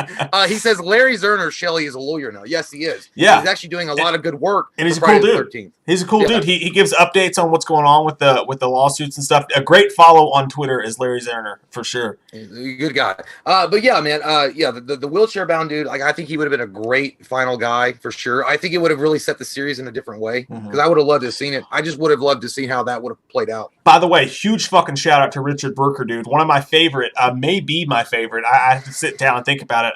Jason's of all time in Friday the 13th 3D. The coolest thing about 3D was Jason's look, man. He had those gigantic fucking traps, dude. He had that green shirt that looked like it had been ironed perfectly. His traps were hanging out of that bitch like Tom Hardy. And then it's got the first, like, he lifts up the mask. It's like, boogity, boogity, boogity. Like, fucking Richard Brooker killed that shit, man. He was such a good Jason. He doesn't get enough respect, for sure. Yeah, dude, I always remember that when he took his mask off for no reason. Like when he was up in the top bedroom and he was like, I was like, why'd you do that shit for? You didn't have to do that. We know you're fucking ugly. I don't know why you're doing that. He was like, do you think that hurts? But yeah, yeah, man. The wheelchair guy. So it's lagging. Everybody's saying it's lagging. I don't see anything like. I'm not getting a lag on my end. I don't even see those comments. Sean Davis. Oh, one. Thanks so much, man. He says, sup, I know you think I'm going to make a pants comment, but no, I won't. I just wanted to let you know that this is the Eagles' year. Birds in the bowl. Packers patch, Giants blow. Hashtag wins for MVP. Hashtag no pants. Motherfucker, you lied, Sean. You said you weren't going to talk about being pantsless, and there you go with the hashtag no pants again. Look, the Eagles fucking suck, dude. You guys drafted a quarterback just like the Packers did. You bunch of fucking idiots. Actually, that was smart because Carson Wentz. I heard him and April are big Eagles fans. I'm sorry, man. Yeah, you're right. The Giants do blow. They blow a lot of bubbles to the victory lane. Listen, dude, every time I turn on my fan, it literally blows Carson Wentz over and he fucking tears an ACL. That guy can't fucking stay together. He's not even that good when he's healthy. Get out of here. I'm not gonna discourage anybody their team. So you listen. I know it's easy for you to root for a team that's second best, and that's okay. Like we all have to have like green ribbon winners in the league, but. Those participation ribbons that you got in relay? I'm kidding. Look, the Eagles are good. The Eagles are good, though. The Eagles are going to suck this year on purpose because it's the first year that they can mildly suck in Philadelphia and not get booed by their own fucking fans. So they're going to suck on purpose just because, like, God, it's nice to suck and not get fucking booed by our own fans for one fucking year. I'm kidding. I feel like I'm out of my element talking about this, though. I feel like I just walked into a fucking calculus AP class and I'm just barely getting out of geometry. I'm like, numbers make you feel good. Listen, I love everyone in this chat right now, but you fucking people thinking the Patriots are going to be doing good this year with Cam Newton are off your fucking rocker. Cam Newton sucks my asshole. Oh, dude, that guy couldn't. He couldn't throw a fucking football in a goddamn river if he was standing on the bank. But he still got Belichick. I mean, he's got Belichick. Belichick can't fucking hit. Belichick took. What did he do with Randy Moss? He's not a fucking receiver. Randy Moss is the most talented physical specimen receiver of all time. Randy Moss was being a bitch baby with a tampon sticking out of his nose when he was with the Vikings. But he's no fucking quarterback. He's not a quarterback. But when he came to the Patriots, dude, he turned him into like a fucking elite, like an elite. Dude, it's not like Randy Moss sucked before he got to the Patriots. Randy Moss was the greatest receiver in the NFL, and the Patriots got him. But I'm saying Belichick refined him and made him something like spectacular. Cam Newton couldn't fucking, honest to God, Cam Newton couldn't hit his own face in the fucking mirror. He would miss that shit and his shoulder would go out. He fucking sucks. Cam Newton sucks. Yeah, but Cam Newton he does have a cannon of an arm though. I gotta give him that. I mean, cannon of arm. He couldn't fucking throw it in his own shoe. Yes, he could. He could throw it at a shoe. He's a cannon. He's a rolling, like he can run, but he can't fucking throw for shit. He's the most. Well, I'm not gonna say anything. He's Jay Cutler on steroids. I'm not gonna be fucking that guy that people are gonna attack. I'm not doing it. All right. So by the way, we got the results. Are you guys ready for the results? Let's do it. The fucking cages are closed. Okay. So 113. Okay. Friday the 13th comes in swinging with the machete and knocks that tit off to 11. 211, sir. Damn. What was it? One more time. 113 full machete bloody massacre to a pipsqueak 11. God damn. He can't handle it. He just can't handle it. Fuck. Friday 13th fucked you up, Child's Play 3. They Sorry, did, Child's bro. Play fans. It was over. Oh my god. Y'all got. I feel somebody should sing Sarah McLachlan in the arms of the angel. That was so bad. Moment of silence, please, for fucking Child's Play. God damn. All right, let's go right on to the other side. The other 1-4 matchup. A Nightmare on Elm Street 3, Dream Warriors, the favorite in this whole thing, versus... Ooh. Dude, this is fascinating. This is fascinating because you've got... You got the favorite versus everybody says this is a Halloween channel. It's fucking rigged. Halloween 3 or Halloween always wins. It's whatever. And it eked its way into the fucking thing. The lowest rated IMDb score. We've got Halloween 3 versus Dream Warriors. And obviously when I say the call sign, you're going to vote either number 1 for Nightmare on Elm Street 3 or going to vote number 2 for Halloween 3. And the call sign for this one is clearly going to be Dream Warriors, don't want to dream no more. When I say that, you're going to vote number 1 for Nightmare on Elm Street 3. Or you're going to vote number 2 for Halloween 3. Are you ready? Bring it home. I gotta get myself. Somebody say, I demand a recount. You don't get one. Here we go. Dream Warriors. Oh shit, my lighter's not working. Don't wanna dream no more. Vote now. Vote number 1 for Nightmare on Elm Street 3. Vote number 2 for Halloween 3. Let's see what the fuck happens. I think it's pretty obvious here, Mike. I think that I'm just going to go ahead and fucking say it. Halloween 3 is the beast. I'm kidding.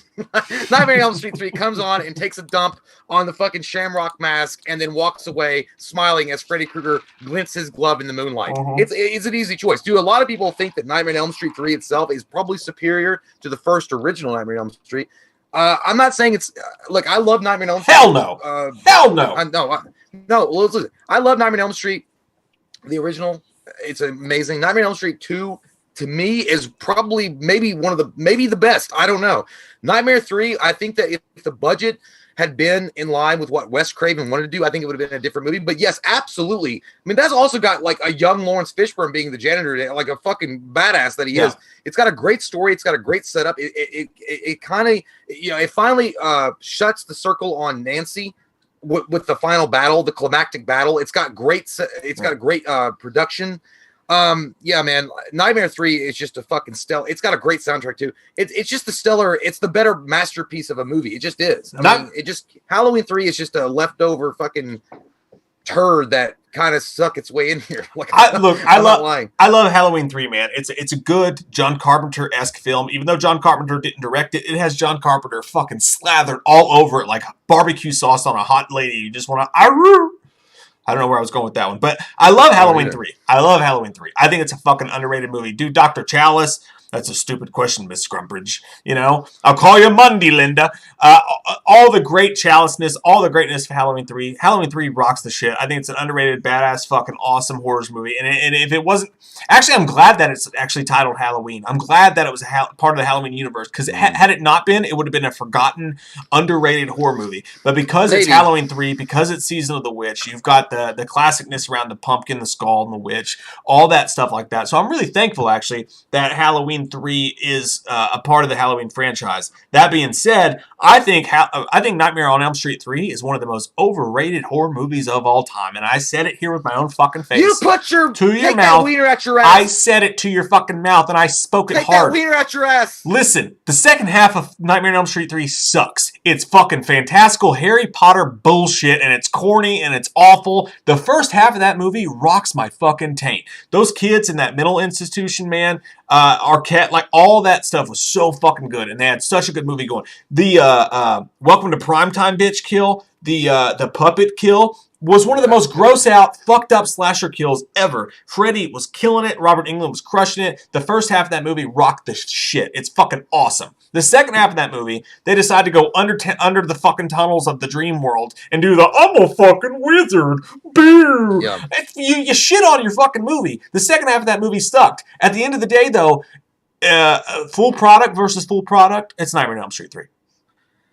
Dude, Nightmare on Elm Street 3 for the first half killed Halloween 3. When Halloween 3 was mentioned as a matchup, it's already dead in the water. It was DOA right away. The thing about Nightmare 3 is I even like the fucking geeky parts of it because I like that kind of shit. I hate that shit. But I mean, well, I think that what they were doing was they were exploring the dream world because you can be anything. It's like in my dreams, I'm bad and beautiful. I like that shit. I don't know why. I just thought that actually matched up pretty well with what they were going for. The fact that you can master your own dreams and that's the only way you beat Freddy. I think Wes Craven had in mind, like, this is going to be the final fucking Freddy story because they also dig up the bones. They were going to put holy water on it. It was going to be it. Like, that was going to be the end of the story. I like that kind of stuff. I think, I don't think the budget was there to do what Wes Craven had initially, intended. We also read the script. I also like Amanda Kruger. I like the storyline with Amanda Kruger, the whole thing that she's raped by 1,000 maniacs and then he pops in and, that's cool. The fact is, like, just because it's geeky to some people, like, I don't think there's a reason why it survived so long as a masterpiece for a lot of people. And Halloween 3, again, I think it's dishonest. I think if Halloween 3 had just been a movie, I don't know if it would have been forgotten, man, because the Dr. Chalice character was well done. The overall story was well done. I think it would have wound up being kind of a quirky horror movie that just didn't need to be, because again, you're selling on people like, I don't think my movie's good enough, so I'm going to slap a fucking title on it to get people. Well, no, it was written to be a Halloween film. I mean, it's not like they just inserted it in there. And I don't think so. I don't think so. It's not like it was directed by Carpenter. You know what I mean? Like, he had the score in there and stuff like that. But it wasn't directed by Carpenter. I think it would have been forgotten. But I love all the hate that I'm getting for the shitting on Nightmare on Elm Street. I want to tell you something real quick. I'm not reading the chat, but Courtney, this is off subject, but Courtney says, you tell Mike Aaron Rodgers has dick scabs in his nut cup. Hey, look, man, Aaron Rodgers is going to have a great fucking year this year because he's pissed. He's going to fuck shit up this year. Let me tell you that. Sean Davis, thank you so much, man. He says, I miss fighting about sports. I love it. Packers really needed to draft a quarterback. So I don't understand why everybody's mad about that. Rodgers is playing with a walker. MVP for Wentz. You'll see. We shall roll. Dude, if Rodgers has a walker, guarantee Wentz is going to borrow that shit by week 2 in the first quarter with 2 minutes to go. That guy, Jeff Hostetler. That guy can't even walk to fucking Kroger without tearing a fucking muscle with his knee. Are you kidding me, Sean? By the way, I'm going to tell you what, man. Y'all don't hate on Mike for that. I respect that shit, man. Like, come in fucking guns blazing, man. Go Punisher. Go Daredevil in that fucking hallway in the fucking Netflix series. I know. I'm just saying, no, man. Look, some people didn't like it. I guess, that's just true. But I just felt like the movie itself, overall, it really was, man, it was really well done. It was acted out really well. I loved every character in that movie. I even loved Joey that didn't even fucking talk. I love that character. The characters. Kincaid was great. I think Kincaid should have had a bigger part, but Kincaid had a pretty good solid part. But when they get into the dream part of it and they have to go into Freddy's world, I feel like they did and handled that pretty well. Because again, it's about taking control of your own dreams and becoming what you want to be in life. Like I feel like that's how Freddy. Yeah, but they could have done that without making it feel like a fucking episode of Family Matters. You know what I mean? Like, they could have made it cool instead of like, I'm a wizard and I can stop Freddy Krueger. Well, no, he didn't. But that's like a fucking toothpaste commercial. Well, Freddy Krueger himself says, "Sorry, kid, I don't believe in fairy tales." So even that was kind of, he was making fun of that scene. Yeah, and then they took John Saxon, the badass, manly, sexual John Saxon, and they turned him to a fucking Bill Cosby ghost dad. Well, I'm here to save you, sweetheart. I'm not an alcoholic anymore because I'm dead. Well, that was Freddy impersonating the dad. I know, but it was corny. But John, I thought you were going to say John Saxon. I actually appreciated and I kind of respected what they did with John Saxon's character as far as in Nightmare 3. At that point, he was just now a busted down security guard. And that I liked. I liked that. He was an alcoholic. I thought that was cool because, I mean, if you had dealt with that shit in Nightmare 1, I know. No, I agree with you completely. I like that he was broken down and beat up, but the fact that they had Neil's bitch-ass perm, Neil and his bitch-ass fucking perm bitched out John Saxon. Are you kidding me? Are you kidding me? John Saxon, drunk, bum, or whatever, would have knocked Neil the fuck out, and he would have sent his ass back to J.C. Penney to get his ass another cheap fucking suit. You know what Neil reminded me of? Neil reminded me of that guy in The Santa Claus with Tim Allen. He was like, "How do you feel?" He did. But overall, man, like if I had to pick, I'm just saying, if I were at the video store and like, all right, you're gonna pick your Nightmare, you only get to rent 3 videos. So what are you gonna pick? I'd probably pick Nightmare 1, 2, and 3. I just would. And I mean, 3 was always going to be a part of that classic trilogy. It's kind of like the same people. Some people don't like Return of the Jedi. they like Empire better. Yeah. You know, I feel like it's the same kind of thing. But anyway, we've got the results in, and Freddy is rocking the shit, and he's doing the thing like, let's get high. He sticks the fucking syringe. That was a great scene. That's a badass line. That was a great scene. 96 for Nightmare 3 to 29. 96 to 29. Get out of his face. Man. He put his Burt Wiener and slaps you around with it. All right, can we please put this channel is rigged to bed? Halloween just lost its ass. Halloween just got fucked up. You can hash brown that. Hash brown that on Twitter. Hash brown it. Hash brown that shit with some gravy, a little biscuit. No, you know, now that you said it, you know it's gonna happen. Like, they're still gonna say rigged. Halloween is dead. Halloween is dead. Michael Myers is dead. Oh yeah, Hexboom says it's like water rush when she dies. He sucked her fucking veins out. By the way, you know, we haven't done this video before. Maybe we'll do that one day. But you know that scene? You know, one of the more nastier scenes for me with the Freddy kill was when that one chick in Nightmare 4, I think, the workout chick, the one that was like lifting all the time, and he crushed her like a cockroach. Yeah, that was started turning into a cockroach. That was gnarly, fucking gross. Dude, Nightmare 4 had some great kill scenes in it, man. I enjoy every Freddy sequel with the exception of Freddy's Dead. I fucking hate Freddy's Dead. That was really bad. That shit sucked my ass. But at least the other movies had some good kills. All right, let's go right the fuck into it, man. Let's keep this train rolling. Let's get it. It's rolling down the bend, and I ain't seen the sunshine since I don't know when. I'm stuck in Folsom Prison, and I'm fucked a guy. Oh, I just killed a man. Vinny I hear that train a coming. And then just to watch me die. Fucked a man again. Vinny C says, what is Slender Man's favorite third horror movie? Halloween 3, Please Little Stop with That Moose. That's good. It's like, oh yeah, Slender Man 3, my favorite film. It comes out of nowhere and it surprises you at the box office because it's called Halloween 3. Subway sandwich. And you know who the villain in that is? Jimmy Jones sandwiches. They come out of nowhere trying to convince people on the television sets that they sandwiches is superior. So you have to be representative of Subway sandwich shop. And take them down. Take them down. Do not let Jimmy Jones tell you truth, because it's fake truth.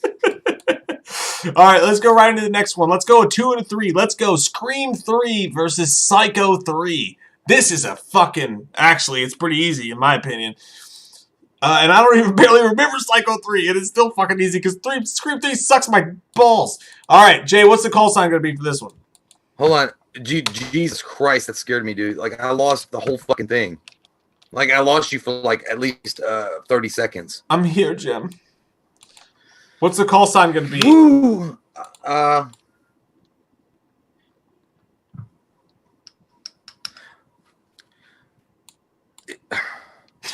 not going to say that one. I'm not going to say that one because I had something ready and I'm not going to say that one. It's like it's too much. I'm going to say,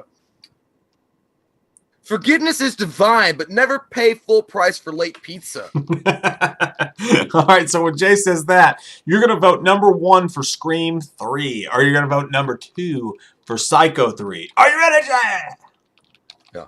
Forgiveness is divine, but never pay full price for late pizza. Vote now. Vote number 1 for Scream 3. Vote number 2 for Psycho 3. I gotta go Psycho 3. Scream 3 is a fucking abomination of all abominations. The whole idea was Scream 3, and this ties back into what we were talking about earlier with Matthew Lillard thinking his character should still be alive. The original idea for Scream 3 was going to be Matthew Lillard's character was alive. And this tells you right here that they should bring him back. They already had it lined up to do. And all the fucked up shit with Dimension that happened. It was going to be Matthew Lillard running a cult from jail. They used that idea later on for the TV show with Kevin Bacon, The Following, which was a great TV show, by the way. And it was going to be so fucking cool, and it was going to be so fucking rad. But Columbine happened, and they numbed Scream 3 down so fucking bad that Dimension actually brought up to Wes Craven. They said, we don't want any blood or murder in this movie. And Wes Craven finally put his foot down, being the awesome fucker that he was. And he said, no, dude. And he's like, we at least have to have deaths and kills. It's a Scream movie. So I think Scream 3 was the actual Walmart sporting goods section of a fucking Scream movie. I think it's trash. I think it's the worst Scream movie by 1,000 yards, and I hate its guts. I barely even remember Psycho 3. I need to rewatch it, but I take Psycho 3. I take Psycho 3, man. Scream 3, the best thing about that was Scott Stapp was not living in a Motel 6 yet. That was the one thing about Scream 3, dude. I remember What If was a great song. Yeah. The soundtrack was dope. The movie itself was fucking terrible, just like Courtney Cox's haircut. I don't know where this shit. Did her fucking shit get buzzed out by those fucking bangs, dude? She was like, yeah, dude. Like I felt like her fucking hair. I felt like she went to like a groomer that usually cuts dog's hair and just had them do her a fucking bob. I can't even do it. But either way, that was pretty bad. Scott Stapp was the best and most memorable part of Scream 3 and the music video that went along with it. Psycho 3, I kind of dug it, man. I remember when we were doing Halloween Horror Month. I don't remember what year that was. 2016. We reviewed them all. 2017. Yeah. Yeah, we were doing location shooting with Dr. Loomis, which was very embarrassing and very like that we were trespassing in certain areas that we shouldn't have been there. But either way, I remember watching that movie and dude, I dug the fuck out of that like techno kind of Psycho 3 opening. And then when I watched it, I'm like, man, I had low expectations going in, and I kind of dug it. I was like, man, this isn't fucking bad at all. Like I think that it's kind of onto something here because it was like Norman Bates was trying to get over his bullshit, like trying to, get back into just being a normal human being that runs a shitty hotel. Yeah. And they just wouldn't let it. And then, he was like, I love my mama and she's dead, but I want to fucking kill you. Anthony Perkins was such a wonderful, amazing actor. Yeah. He really embodied that role of Norman Bates in a way that a lot of character actors can't do. And he made Norman Bates fucking memorable for all time. Yeah. So, without a doubt, dude, as Psycho 3 murders this. Like, for me, anyway, Psycho 3 is, like, hands down the winner. Yeah. And it's just, for me, I literally cannot remember. I remember Psycho 1. I remember Psycho 2 when he was, like, a wait cook. And I remember Psycho 4 when they did a prequel when he's talking to the radio host. I can't even remember Psycho 3, but I remember not hating it. And to me, it's almost anything, dude. I hate Scream 3 so fucking much. It was such a studio Walmart fluff piece of shit that I hate that fucking movie so much. The only good thing about that fucking movie was was Dewey.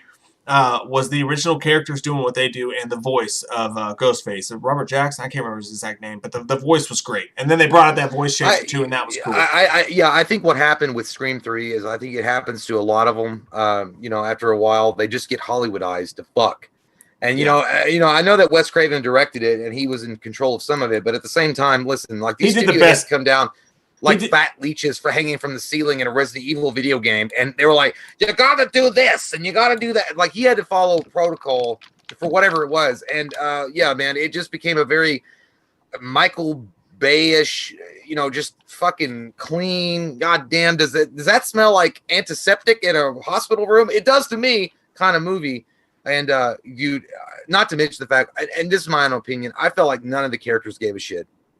I don't feel like any of the actors or actresses in the movie really believed in the script or gave a shit about the script. Like you could just tell that they were just maybe tired of doing it. Yeah. Like maybe they didn't even believe in the fucking script. Yeah. And so I mentioned Jay and Silent Bob was in it. That was cool. That was cool. But Scream 3 was literally. So you know what it is? You know what? Scream 3 just comes across as hokey and corny. Like that's the only thing I could say about it. Hokey and corny. The idea for Scream 3 and what it should have been was like if you fucking subbed out Michael Jordan for fucking me. Sean Bradley. it went from such a cool Sean Bradley. It went from such a cool fucking idea to like this shit. And Jamie Wright, thanks. I fucking love you, Jamie. I love you so much. He says, I'm out for the night, everyone. I had to text Janae today. I don't think Janae's here. I think Janae's probably working. Which much respect to both of you because you're both nurses and you guys are out there fucking doing awesome shit. And we respect so much of what you guys do. And we love you both. He said, I had to text Janae today to avoid texting you guys when I got you for a future unboxing with that Foo refund. We were going to go see the Foo Fighters with Jamie. Yeah, man. We had planned. We were going to go see the Foo Fighters, and obviously it got canceled. That was going to be in October, by the way. I was going to yell at Dave Grohl from the seating arrangements that we had. Like, I want to party with you. I want to party with you, Dave. I want to party with you. He totally would have run up on stage, okay? I'm gonna run up on stage, okay? Okay. He totally would have let us on stage, dude. No, but no, that was an amazing gesture, by the way, Jamie. He tried to buy us Foo Fighters tickets, which was so awesome. Fucking rad, man. But whatever you do with that, we love you, dude. You should save that, and then we'll see Foo Fighters another time. But whatever you do, we're gonna party. We're gonna party together, Jim. Okay, so we've got the results in. Are you ready? It's okay. The blood is running through the streets like an overflowing sewer pipe, and we've got it. Love, take me down. Courtney brings it home with Vanessa helping count. Scream 3. Right, option 1 was Scream 3, right? Yeah. Okay, well, fuck us in the ass and call us stupid because Scream 3 comes in with a surprise late field goal at 82. Man. To Psycho 3 that comes in a little underperforming. Ray Finkel laces out, you bitch, 48. So 82 to 48. God damn! Scream 3 advances through their white-faced bullshit with the fucking Scream mask. I cannot believe it. I am shocked right now. I'm sitting here and I cannot believe reality is sitting on my face. Like I'll be the first to say, and I don't blame you, chat, but I'll be the first to fucking say it, man. This is a case of Scream 3 just being a more popular movie. More people have seen Scream 3 than have seen Psycho 3. You all, it's okay. I love you all, but go back and watch Psycho 3 and think on your sins. Psycho 3 is really underrated, man. Think on your sins. God damn it. It's just, this is a case of Scream 3 just being more popular. But hey, democracy reigns free. It did what it did. Laces out, as Dozy Lazo says. Laces out. This is your situation. It's not our situation. We're just invited here. So, all right, one more, and then we'll take another pee break because I got to pee myself. Still, I like Rock Music Forever in 90. He was like, W, lowercase t, F. So it's like this. What the fuck? What the fuck? Let's go right into the next one so that we'll have our final 4. We've got Hatchet 3 versus Hellraiser 3. Man, I love the Hatchet franchise. Love the Hellraiser franchise. This should be a tight one, real tight in the night. The call sign for this is going to be, what do I got to do to get my biscuits in you? That's going to be the call sign. Buy me dinner first, bitch. So, if you're ready, what do I got to do to get my biscuits in you? You're going to vote number 1 for Hatchet 3. You're going to vote number 2 for Hellraiser 3 right now. Jay, I'm going to actually go I'm going to go Hellraiser 3, man. It's Hellraiser 3. On Earth. Dude, I love the Hatchet series, and I was happy to get it in here. But, dude, Hellraiser 3, I thought it was fun. I love that they had that douchebag NXS main guy that was just a fucking asshole in the club partying. And the stump that they bring in that room, and then it fucking takes that girl in it. And Pinhead's badass in this movie, by the way. Dude, the obelisk that, listen, Doug Bradley has so many memorable lines in this film as Pinhead. Yeah, again, they take the Hellraiser series into the open world and they make it more of an action kind of horror movie, which is kind of against what Clive Barker wanted to do. But at the same time, I enjoyed the fuck out of it, dude. It's a really fun ride the entire time from the beginning to the end. You also explore a little bit more of Pinhead's origin with him being a World War I soldier. Yeah. The monolith where he's like making friends with that asshole in the club and he was like, you enjoyed her flesh, as did I. I'm like, woo! That's not what you want to wake up to. That's not the alarm clock that you want in your room. But at the same time, man, it looked fucking great. It looked awesome. It's stretching a lot of the mythology of Pinhead, yes, for sure, because he's able to make Cenobites for no reason whatsoever. He doesn't have to take them down to Leviathan to make them. He could just make them. I did like that they explored, this is what Pinhead would be like if he is unchained from his human host, right? So if Doug Bradley's human side isn't even in Pinhead anymore, this is just the full-on demonic evil. Dude, there's one of my favorite things in it, like not just like where he's like I am the way and he fucks up the church. That's cool and whatever, but I love the part where the chick comes to retrieve the box, or she comes in, to the club after he's totally mutilate that shit. It looked like a Nicki Minaj concert and fucking Cardi B. Just asses and tits everywhere. But he walks in and he's like, there's a secret sound at the center of the earth. It sounds like racist to flesh. And then he like gets fucking mean, dude. He's like, just come here and die quickly while you still have the option of doing it. I'm like, Woo! Yeah, dude. God damn, dude. It was like fucking Ultimate Warrior when he confronted Hulk Hogan. When at Pinhead, WCW, fucking Halloween Havoc. Yeah, dude. When Pinhead gets his moments, he fucking reigns. Supreme and a burrito supreme and a chicken supreme. When Pinhead fucking goes crazy, dude, it's awesome, and that wins it for me. I do love the Hatchet franchise though, and again, that might be what we do. As I said earlier, we're gonna do 2 Man-verse movies in October. I think the Exorcist franchise and then maybe the Hatchet franchise, because you're right, guys. This channel does not give enough love to the Hatchet franchise and Adam Green as a whole. So I think that would be a really fun Man-verse movie. Yeah. But let's go ahead and go with the stop voting on this bitch now. Look, and there are people like, it always makes me feel bad because when we've done these votings before, I always feel like Hellraiser always gets shunted off to the side. Like it's not given the respect that it deserves. And for fair reason, a lot of people just don't like. It makes you feel grody. You want to wash your body off with like a stick and like soap attached to the end of the stick because it just makes you feel nasty, and then maybe whip yourself for watching such a thing. Now whip it. Real good. But yeah, dude, Hellraiser 3, again, a very Hollywoodized movie, and the idea definitely departs away from what Clive Barker had in mind. But man, just on a fun level alone, and you see Doug Bradley get to have fun and unleash with this character, man, it's fucking on the level. Like, it's fucking really good. Yeah. Yeah, I'm there with you, man. And even when he's walking down the street or walking to the church and the shit's like the stained glass windows are blowing out of the fucking.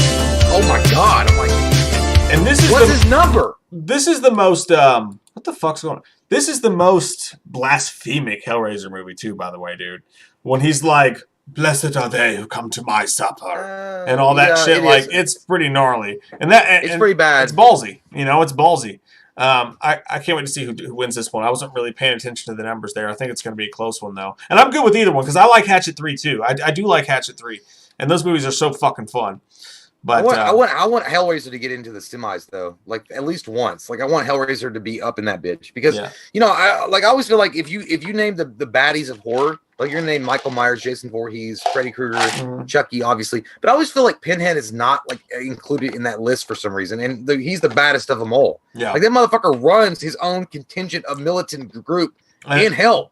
And I agree with Hexboom, too, the CD Cinnabite. Motherfuckers shooting CDs and killing people. That's the most coolest fucking thing you get. You guys can't see them, but I got the figurine. I've got CD. I've got Barbie, which is the bartender that throws the Molotov cocktails, mixing drinks. Marco Villatoro asked a great question. Says, Mike and Jay, what movies from the Hellraiser franchise would you scrap to make it the perfect franchise? I would keep 1, and I'm not the biggest fan of 2, but I think you have to keep 2. I would keep 3, and then I would keep Inferno, and then I would keep Judgment, and to fuck with the rest of them.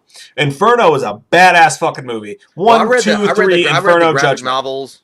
I read the graphic novels and the comic books. I'm pretty familiar with Hellraiser overall as far as the lore and what they were trying to do with it, and Clive Barker's own intent. I've watched the interview. I love Hellraiser. Hellraiser 1 is obviously a stellar film. Hellraiser 2, it follows Kirsty enough that I would keep it just for Kirsty. I would keep it just for her story, not anything else. What they do, they side skirt everything in the labyrinth. They really fuck that up. Yeah. Hellraiser 3, I'd keep just because of the fun factor. I think it's fun. Hellraiser 4, I would keep. Bloodline was fun because that was supposed to be the end. I liked Bloodline. I actually did, because you actually see where the box comes from for the first time, and then it follows the generation. Adam Scott's in that bitch, too. Yeah, and it follows the generational fucking, of the toy maker himself. Hellraiser Inferno, underrated as fuck, a gem of a movie. If you've never seen Hellraiser Inferno, give it a shot. Yeah. And then, honestly, the last movie I'd keep, honestly, other than the brand new one, I can't remember the brand new one that just came out. That one's not bad. It's still good. But as far as the Doug Bradley... Judgment. Yeah. The Doug Bradley series, which I think it should have ended with, I think I would have ended it with Hellseeker, where Kirsty comes back, and the guy that's fucking Mayhem, the guy that plays in the Mayhem commercials, is the main guy in it. He was good, but I hate that movie. But yeah, he was good. That's better than Hell World or fucking the other bullshit. Yeah, those are better. Trash. Yeah. Yeah, I agree with you. Skill said Kirsty can get it. Yeah.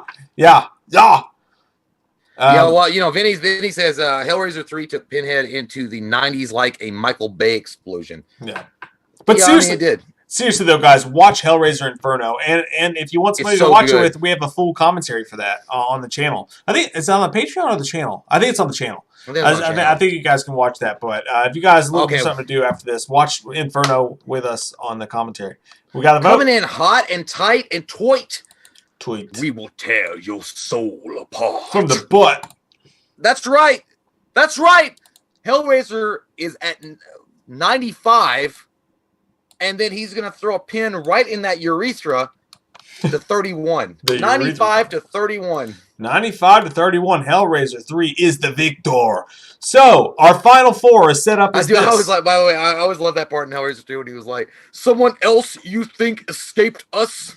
Yeah, he was pissed off. He was like, someone else? Again. Okay, so our final four is Nightmare on Elm Street 3 Dream Warriors versus Hellraiser 3. I think that's probably going to be an obvious winner, but we'll see.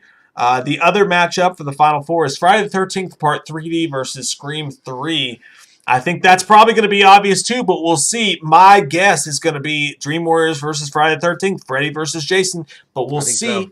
Let's take a quick PP break. Well, yeah, before we go, Vinny did say Hellraiser 4's director is credited as Alan Smithy. He's ashamed of that one. He's ashamed of that fucking movie. I did not want that. It reminds me, it's like, I didn't know it was going to be like this. He told me to only put it in once. I did not want this. It reminds me of, what was that? Super Mario Brothers, the dude that played Mario. That's like it was his most hated movie of all time. Yeah. Like he fucking was like ashamed. Like he was ever a part of it. It's like when you did porn or something and you're like, I needed the money. I get it. Dosey, I don't know if we got your unboxing. But I got a bunch of boxes over here for us to unbox soon. So if we didn't, is it in the dirty section of Hollywood Video? It's in the darkness. All right, I'll be right back.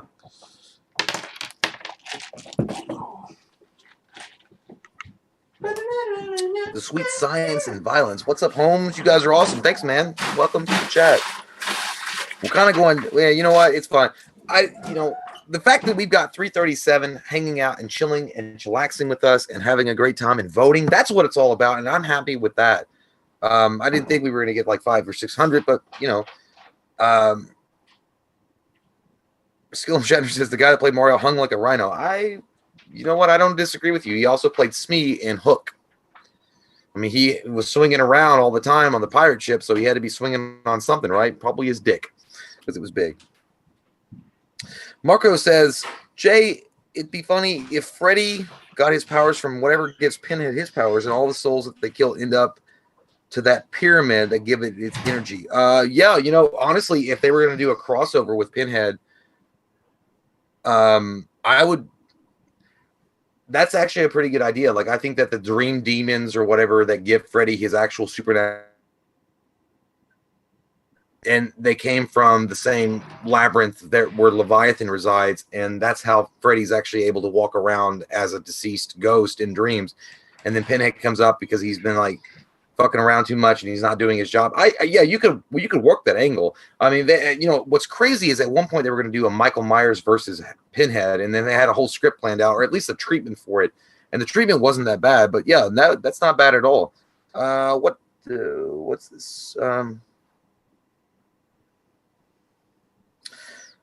Thanks, Courtney. He says, just so you guys know, if you guys are Xbox fans out there, Courtney says it's $250 to reserve the Xbox Series X on September 22nd. Definitely, I don't know. I'm definitely leaning for the Xbox. I'm not a PS guy, so definitely want the Xbox, but we'll see. Carrie says, Jay, you made me buy Michelob, so I'm therefore drinking Michelob. That's awesome. Yeah, it's superior. You see what I'm saying? Like, you feel like a champion. You feel like you can hike up mountains and put the flag down, and that's what it is. Like, welcome to the show. Benjamin, not Tramer, says, Jay, you think we can get some Slender Man karaoke? Yeah, I mean, for sure. Like, what you guys want to hear? I'll do you some Slender Man karaoke. David says, Jay, you as a PS4 guy. I used to be a PlayStation guy a long time ago, and then I stopped. My phone, what a piece of shit it is. I used to be a PlayStation guy a long time ago in a galaxy far, far away that didn't include Daisy Ridley, but I used to, and then I moved off of it because I love Halo. I think I talked about this last time, but Mike Morrison says, Jay, where did you find your Friday 7 poster in the background? Love it. Oh, yeah, man. I just got that on Amazon. I don't remember the actual shop's name that I bought it from. It was like Amazon was being used as like the third party, but yeah, I love it too. I've also got a Nightmare 3 poster back there, and then I had to move it around. I've got a Nightmare 4, and then there's some various Batman stuff up there. It's some good shit. Mark Dorman says, Jay, I got a big date tomorrow. Can I get a Loomis pep talk? Yes, you can. All right. So, Mark, you're going to go out on a date with this hopefully beautiful woman. What you going to do? Going to pick her up at her house. Unless she meets you there, and that's fine. Either way, let's just go with my first thought. You're going to pick her up at your house. You open the goddamn door for her, okay? Don't be an asshole. Open the door. You talk to her, say, that's very lovely eye shade you're wearing. Where'd you get that from? J.C. Penney. It's pretty. Really pops the eyes. Anyway, where you want to go? And she's like, well, I thought we might go for dinner. Where you want to go? And then if she doesn't say that, you take her to the Olive Garden. Okay? You take her to the Olive Garden. And you let her order what she wants. Then you start talking to her. But make sure that it's direct conversation. Okay, they don't want to hear about, bullshit that you have on your, sides. Just get it to the point. Ask her straightforward questions and get there. All right? You can do it. I believe in you. I don't, because I don't know you. But hopefully you can keep with that in your mind. Go in there, dominate, act like it's a basketball game. Okay? You got to get in the paint and you got to score a couple of points. Do it! Good luck. I hear screaming. No, somebody asked me, they were just saying, hey, Jay, give me a pep talk. They were going on a date tomorrow. Hey. As Dr. Loomis. Get laid. It's probably the worst advice ever, but I was just like, hey, man, they take them to the fucking Olive Garden, talk them up, ask where they got their eyeshadow. Always the Olive Garden, dude. Always the Olive Garden. You got to pee? Yeah, I do. All right. And then we'll get to the final four. We're almost there, friends. We're almost there. I know we didn't make it, but I want to make an appearance real quick.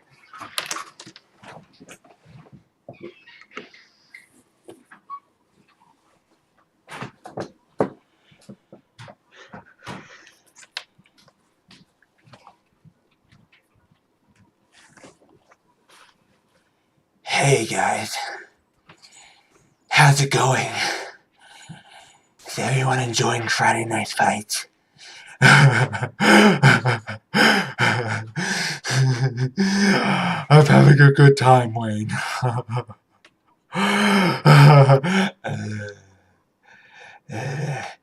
I know that I didn't make the second round or even the first round, but I'm still having fun eating chicken nuggets. I like chicken nuggets. I do. They're crispy. Oh, chicken nuggets are good. I just want to know, where's the trigger? Where's the trigger? Where's the trigger?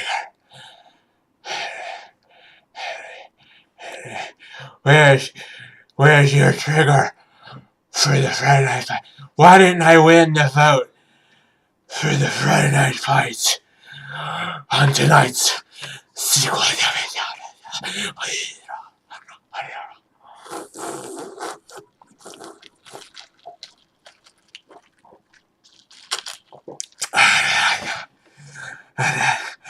Someone said Tortilla Man from Santa.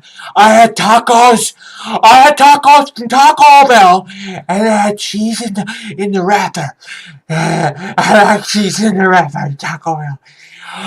Where'd the Mexican pizza go? Where'd it go? Where'd the Mexican pizza Oh.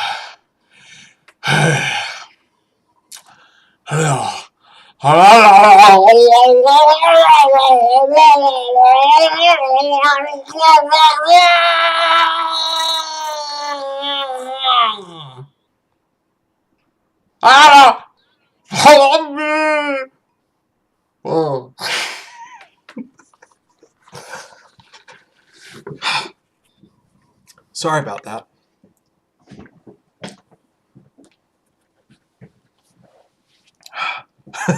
If you want justice, do not lie. What the fuck just happened? I feel drunk now.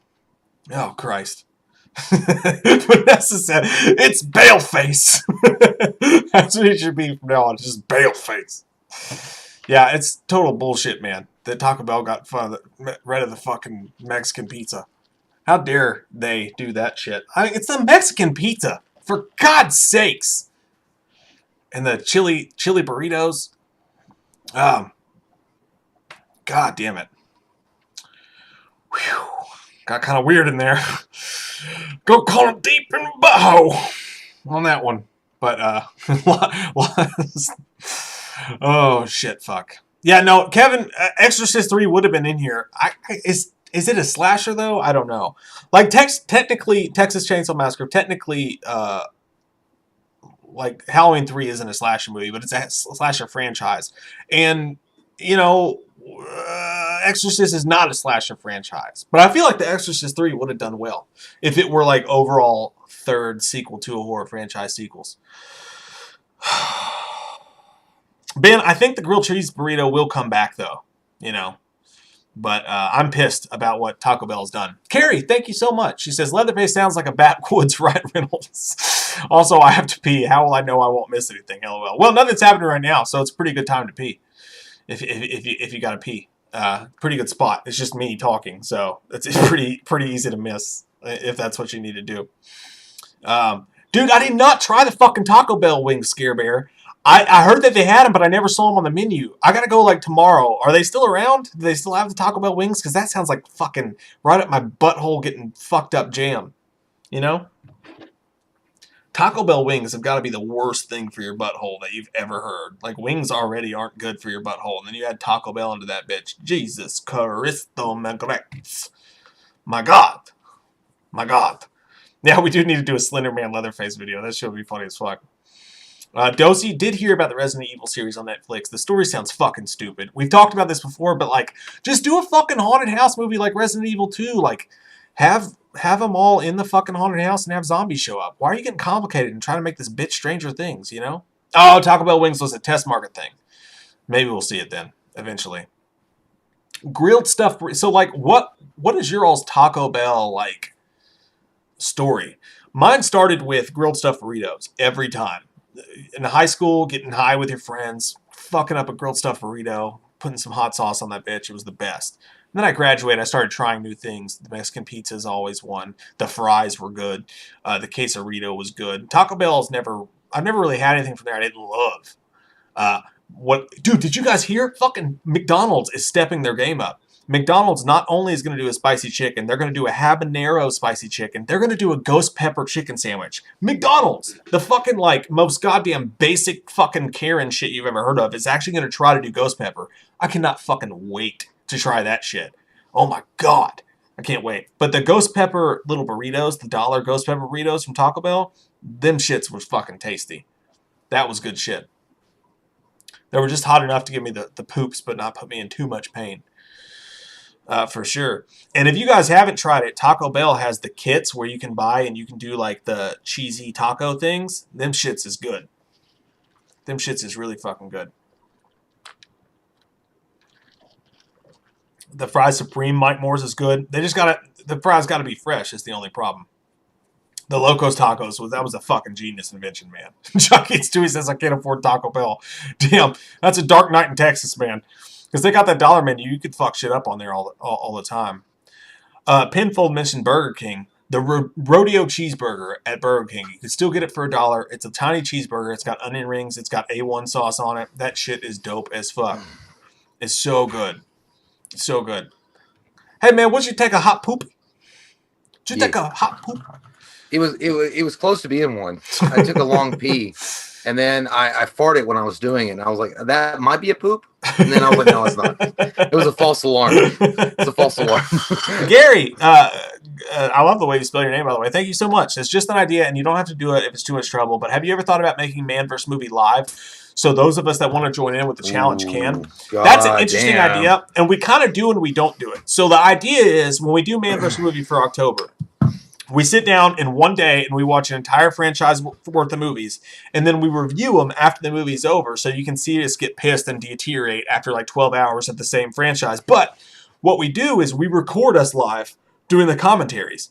So we record commentaries of us watching them, and then the commentaries go up on the Patreon for the $5 and above tier. So you can actually experience the commentaries with us, and then also get the reviews on the major YouTube. So we kind of do. Man, when we did that wrong turn, I went through like several different phases of Vietnam PTSD.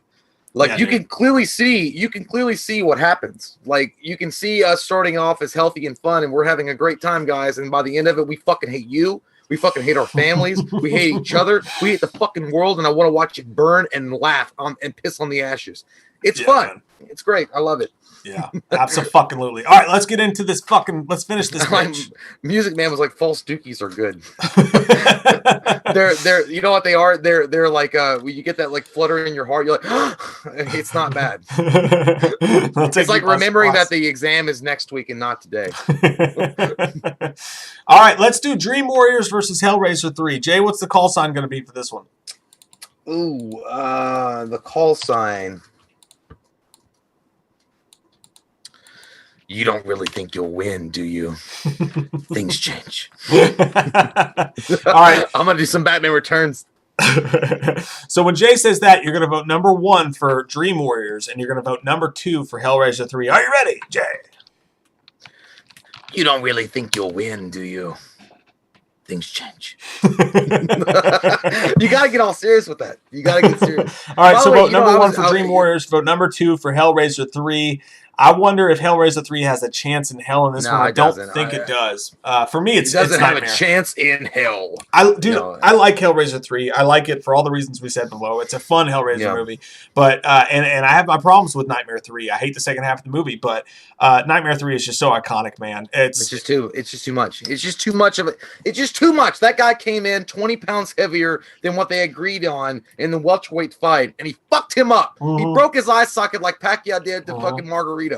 It's too much. It's just too much. Yeah, dude. Nightmare 3 all the way. Even though I love Hellraiser 3. I love Pinhead. This is one of my favorite villains of all time.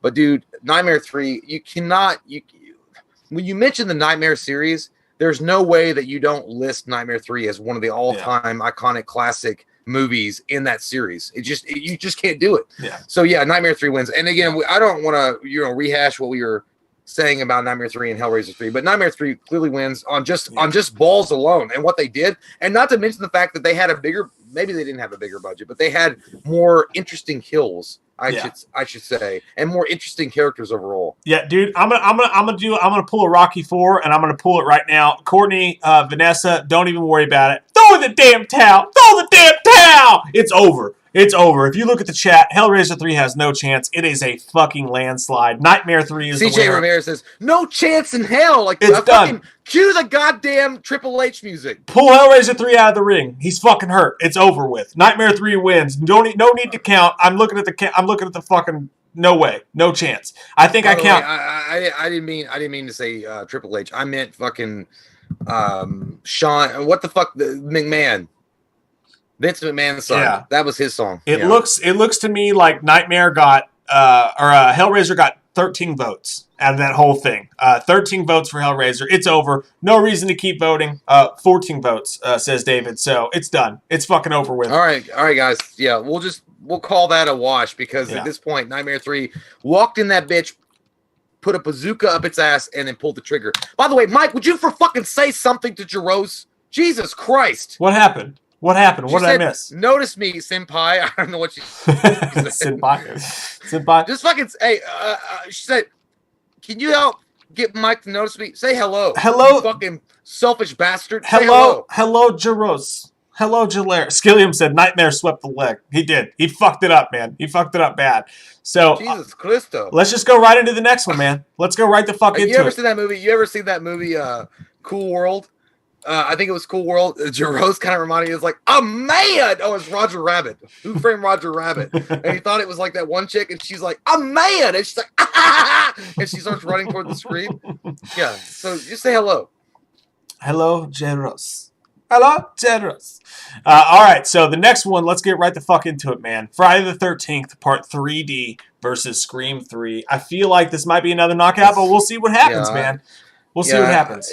Yeah. Well, there's some massive fucking Scream fans out there, so.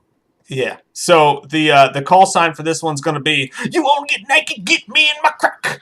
That's going to be the call sign for this one. When I say you want to get naked, get me in my crack, you're going to vote number 1 for Friday the 13th Part 3D. You're going to vote number 2 for Scream 3. If you're ready, if you want to get naked, get me in my crack. Vote now. By the way, who is it? Who said that? Who said that shit?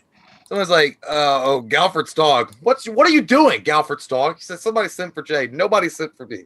I don't know what your goddamn simping bullshit. You take that, you put that in your fucking Pennywise goddamn satchels, and you walk on down the sewers, and then you take a dump in it, and then you know what? I'll fart in your mouth, and I'll say, now get out of my face. Hey, man, don't be farting in nobody's mouth. That's how you get COVID. What do you get out of my face. Friday the 13th, Part 3 or Scream 3? It's Friday the 13th, Part 3. I'm kidding. It's not even close. It's not even close. Yeah. Again, I don't want to go through all of it, but. Yeah, I'm watching the chat. Let's see if we got another knockout coming. There's a couple twos in there. You know, like in Fight Night when you get those flash KOs? Yeah. When she's like. Yeah, it's fucking like haymaker that. Just takes you down. And that's what I'm thinking is going to happen here. I'm going to give it another second. I'm going to give you one more. I'm going to give you one more round for the Scream 3, and then I'm calling the fight. Why waste time? Wait now, because I think it's turning over a little bit because some people were like, there's a massive amount of Scream fans in here. I'm going to give it 10 seconds, and if I don't see a 2, it's over. Ben 10. Says, stop the damn match. 9. Stop the damn match. 8, 7, 6, 5, 4, 3, 2, 1. Not a single vote for Scream 3 during that 10-second count. I'm counting when I look at it right now. I'm counting 1, 2, 3, 4, 5, 6, 7, 8, 9. I'm not even seeing 10, 11, 12, 13. 13 votes total for Scream 3. Ton of ones. It's over. It's over. It's over. I'm calling the fight. Throw the damn towel. I'm gonna actually, next time we do this, I'm gonna add that video clip in there. And when it gets so bad like this, when it's such a beatdown, well, you gotta do it. I'm gonna throw that clip in there, man. It's over. No reason to count, guys. I don't want to waste your time. Scream 3 got knocked the fuck out, Smokey style. It's done. We have our championship round. I think it's funny. Man, I gotta say, I deserve academies. I deserve fucking trophies on trophies stacked on top of trophies with fucking like gold bars. Because it's all act. She said, damn, Jay, chill. You're having a case right now. Over what? You mean like having fun? I don't know what you mean. Okay. It took me a second to find the right button there. But, guys, we have... I think didn't you call this earlier, by the way? It's a Nightmare on Elm Street 3 versus Friday the 13th Part 3? I think you said it was going to be this earlier. Yeah, I did. Courtney says, "Stop counting. You're taking our job." No, sorry, man. Like, listen, when it's a clear fucking win, I don't want you guys to waste your time any more than anybody else wants to fucking vote. Like, 'cause it's like, yeah, you know, like they showed up for the participation award, and I kind of feel bad. So I got to throw a cast for them, but I really don't fucking like them. This one should be interesting, though. We have our championship, and we're ready to fucking go, man. Jay, what's the call sign going to be for this bitch? Fuck.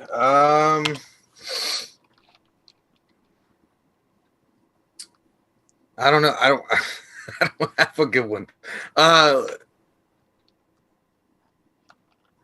Okay, wait a minute. No, I already did that one. Hold on. The best part of waking up is sexual in your cup. Butt sex. I think I've done that one before, but I'll go with That's okay. Fuck it. All right. When Jay says that, you're going to vote for the championship, guys, for the best third movie sequel in the history of slasher horror. Is it going to be voting number 1 for Nightmare on Elm Street 3 or vote number 2 for Friday the 13th Part 3D? Jay? The best part of waking up is sexual in your cup. Get fucked. Vote now. Vote number 1 for Nightmare on Elm Street 3 Dream Warriors. Vote number 2 for Friday the 13th Part 3D. I think this one's going to be close. I really do. I don't think it's going to be really close, but I think it's going to be a little close. I mean, there are giant Jason fans out there too. So, but I mean, I gotta throw my cast in for just what my personal opinion is. I think if I were to pick like one I would watch over and over again, it would be Nightmare 3. I look at movies that I can literally look at, and I was like, I'll watch that over and over again. Yeah. And I've seen Nightmare 3 so many fucking times. I've seen all the Friday the 13th multiple times as well, but Nightmare 3 is one of those films that it immediately, when you think of Nightmare on Elm Street series, you think of Nightmare 3 just as much as you think of the first one. You remember that kind of that vibe, that atmosphere they were building in that movie. I don't know. Yeah. And when it came on TV, I would be more inclined to watch that if it was on Monster Vision than Jason 3. Fuck. Here's the thing. With Nightmare 3, Dream Warriors is one of the top movies in the franchise. You know what I mean? Yeah.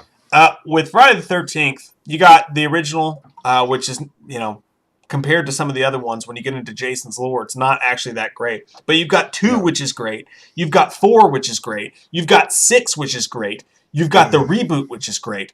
So I think Friday the 13th 3D actually gets shit on and forgotten about because there's so many good movies in the Friday sequels. With Freddy, you've got the greatness of the first one, which is such a heavyweight. 2, nobody really likes, even though you and I love it. 3, obviously a heavyweight as well. And then there's not really people like New Nightmare a lot. But 4 is good, but doesn't get much love. 5 kind of sucks, but it's okay. It doesn't get much love. It's growing. It's growing, though. It's growing in popularity. Freddy's Dead sucks. But Friday the 13th 3D is kind of underrated, man, and how actually good it is. Just the way that it fits in with the franchise.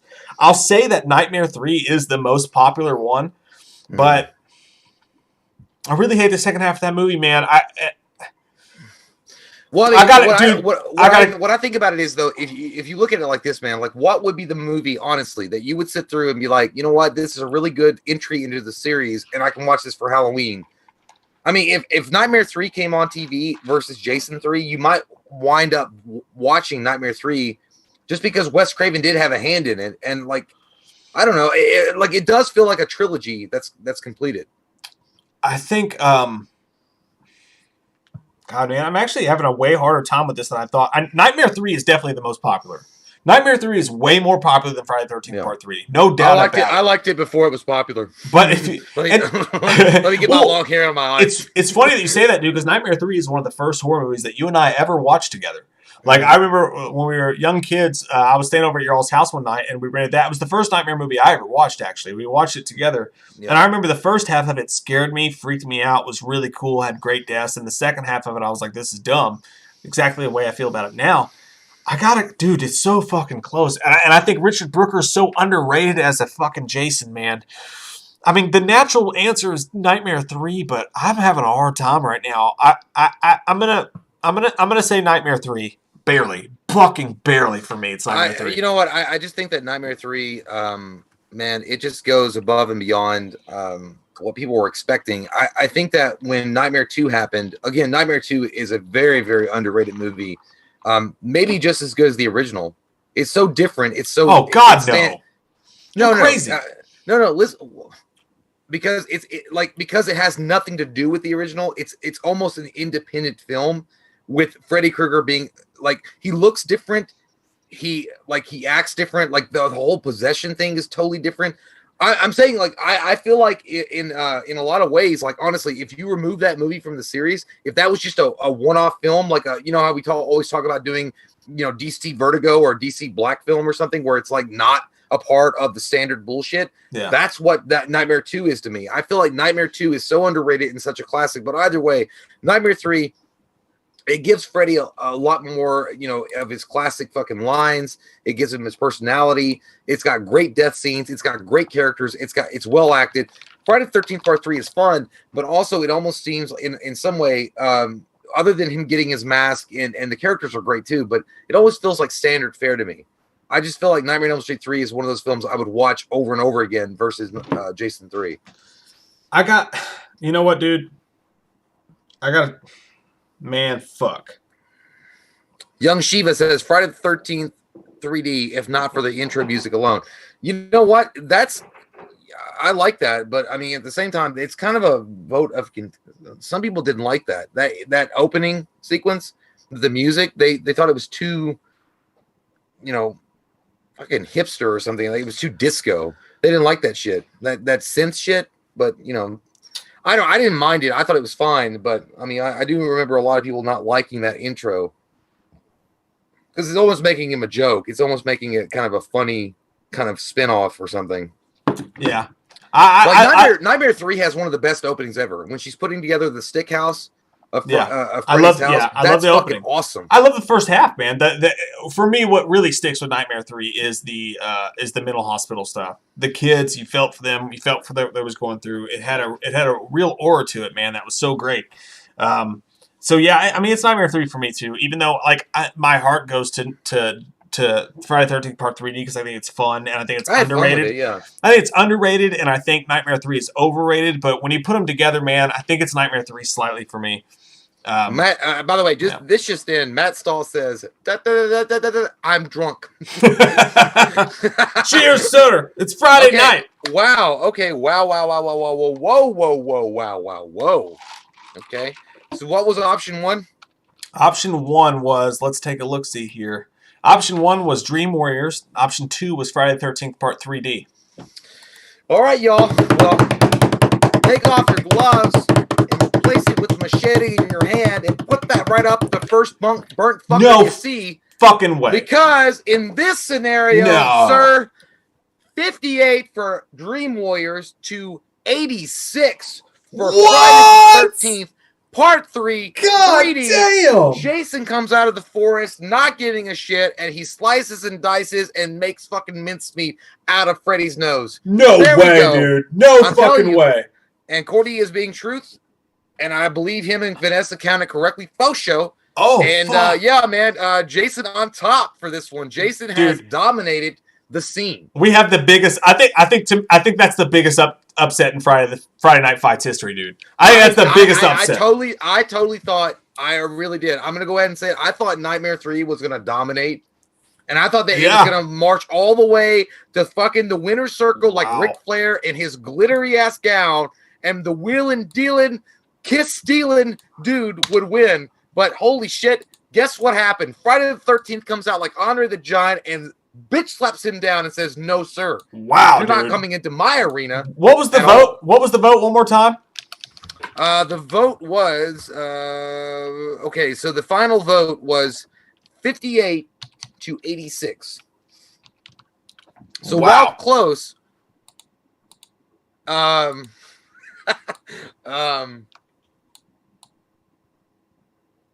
So yeah, before we go away, by the way, I just want to point out, like, this is really a huge shock. This is like to me, it really is. This is like if Mayweather got actually knocked out by Pacquiao. It's like, I don't know what to do with my hands anymore. I did not think this was going to happen, but hey, you know what? We got a lot of love for Jason out in the chat, and I got to appreciate that. I got to love that you guys turned up. And if you guys are disappointed that Freddy didn't win or Michael, Halloween franchise didn't, advance, you got to turn out more, man. You got to be here and you got to put your vote down. You got to stand by your dude and fucking make it happen. I got to say, I love it. I love it. I love this upset. Let me go to the chat real quick. I just want to run through some people's responses to this when we announced it because it's very interesting. I know our buddies over at Slash and Cast will be fucking pumped about this because they're huge Jason guys or whatever. But it was funny because when I posted this, like all the comments that I got on Twitter, Instagram, whatever, everybody's like, "Dude, that's a stupid fucking It's Nightmare 3. There's no question. Stop. I Get that so. shit out. I did. Get that shit I was one out. of those guys. I'm fucking fascinated. I'm fascinated with your all's. I love it, man. I'm crazy. Let's see when we announced it. What was the first? Thunderwolf says, woo! Meeson says, Friday 13th. Brennan says, yes. Music Man says, how? Lee says, Friday 13th wins. Zanzul says, yeah! Nicole says, yes, Friday 1. Wrestle Recap says, bam. Juwan says, what the fuck? Skillium says, sexy, oily saxophone solo for Friday the 13th. Orlando celebrates.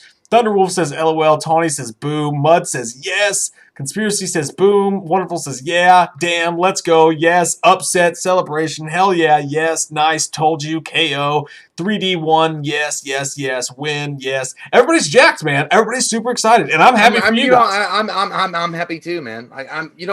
I did think Nightmare 3 was gonna walk away, and it was gonna be a Sammy Sosa fucking knockout, from here, with steroids included, and it didn't happen.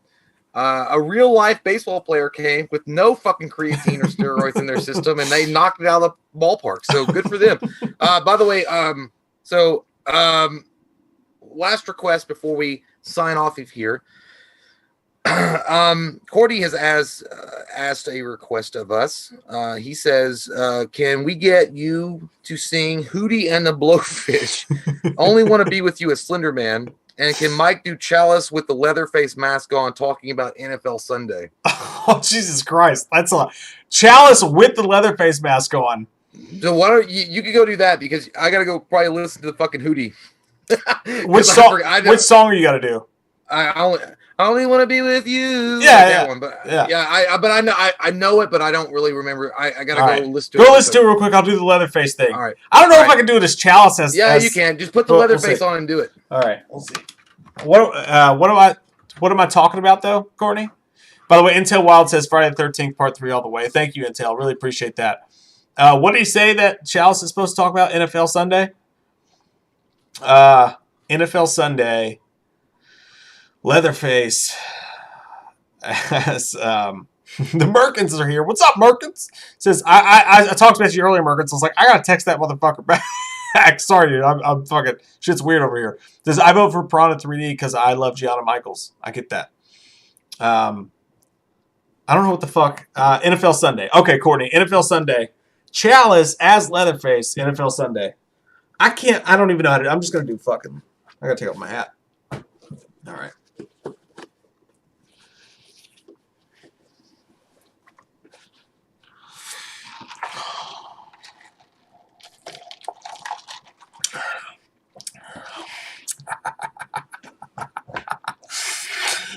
This weekend, we got the NFL Sunday coming up, and there's no crowd, there's no people in the stands, but you get your nice chili dog. I just shove a chili dog down your mouth, and you might get some hot little number in the stands, and you're gonna say, look, it's week 1, and I know that COVID's out there, but I want to take you to week 2. And if there's no week 1, there can't be week 2. And the Eagles are going to fly. But I'm going to take you to my house. And then we're going to be like, and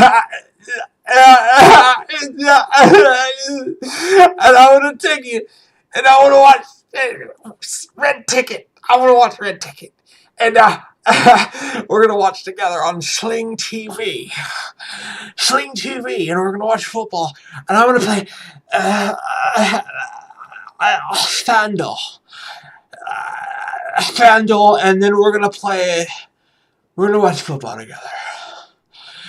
And then, it's going to be week 1. And the teams there aren't going to be ready. They're not going to be ready, but we're going to be, there's no preseason. It's like when you go to kill a girl and you haven't practiced, so you pull a hammy, and then you pull one of your hammies, but you're still gonna kill her, and you're gonna take her face off. And then if I was Dr. Child, I'd say, I'd try to be like manly, like a doctor. So I'd say if I was Dr. Chalice, I'd say, That's a stupid question, Miss Grumbridge. You're gonna pick the Packers. +10. The Packers +10. Because they're gonna go into Minnesota.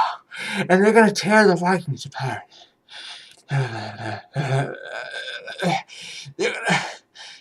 tear them apart. And then they're gonna score. Aaron Jones is gonna get like 6 touchdowns. He's gonna get like 6 touchdowns. And Aaron Rodgers is gonna show. He's gonna show that there's no Jordan Love. There's no Jordan Love. There's no Jordan Love here. It's just Aaron Rodgers. It's just Aaron Rodgers. It's just Aaron Rodgers, Miss Grumpage. And he's gonna tear your soul apart. He's going to tear your soul apart, Miss Grumpage. He's going to go for 4 touchdowns. And the Packers going to win 28-7. Fuck you, Minnesota. And fuck you, Anthony Barr. Fuck you, Anthony Barr. Fuck you, Anthony Barr. Okay? Okay. Okay. Okay. Yeah. Yeah. Ooh. Yeah.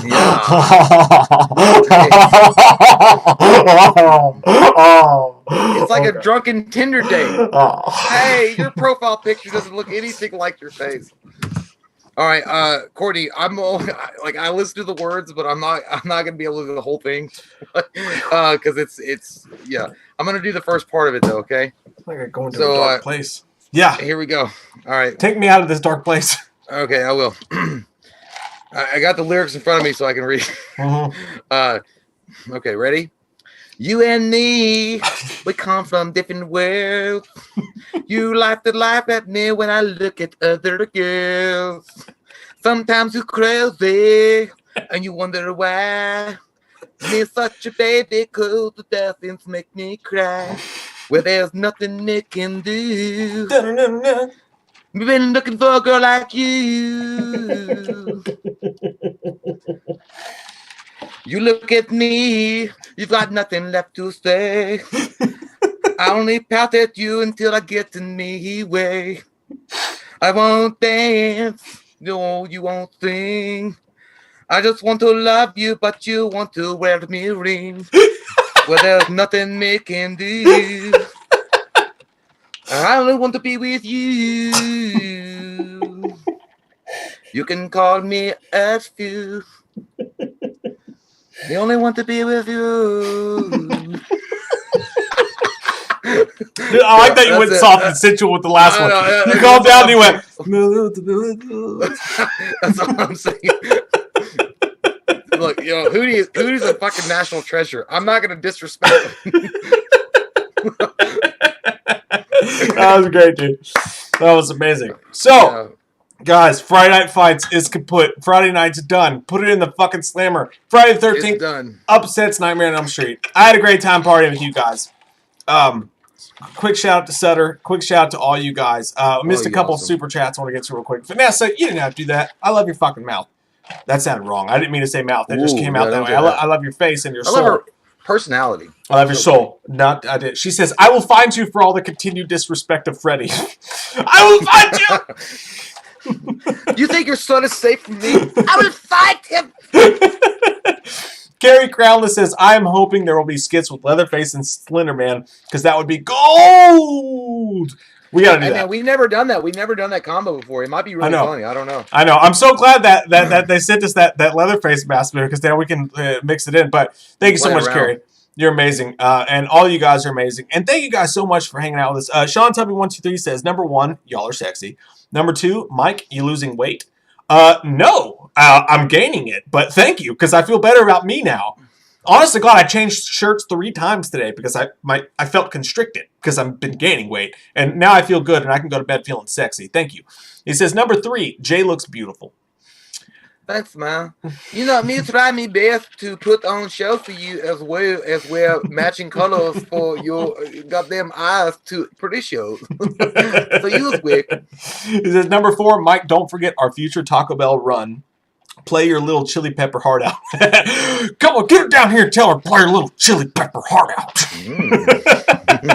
Love you, Sean, man. Thank you so much. I love all you guys. Thank you guys so much for hanging out with us. These Friday nights have become so fucking fun. It's such a cool thing that we've got together here. We'll be back next Friday with another one. And then for all you 282 people who hung out till the very end, a little special thing for you guys. By the way, a quick shout out to the Merkins popped in. Yeah, man. Them.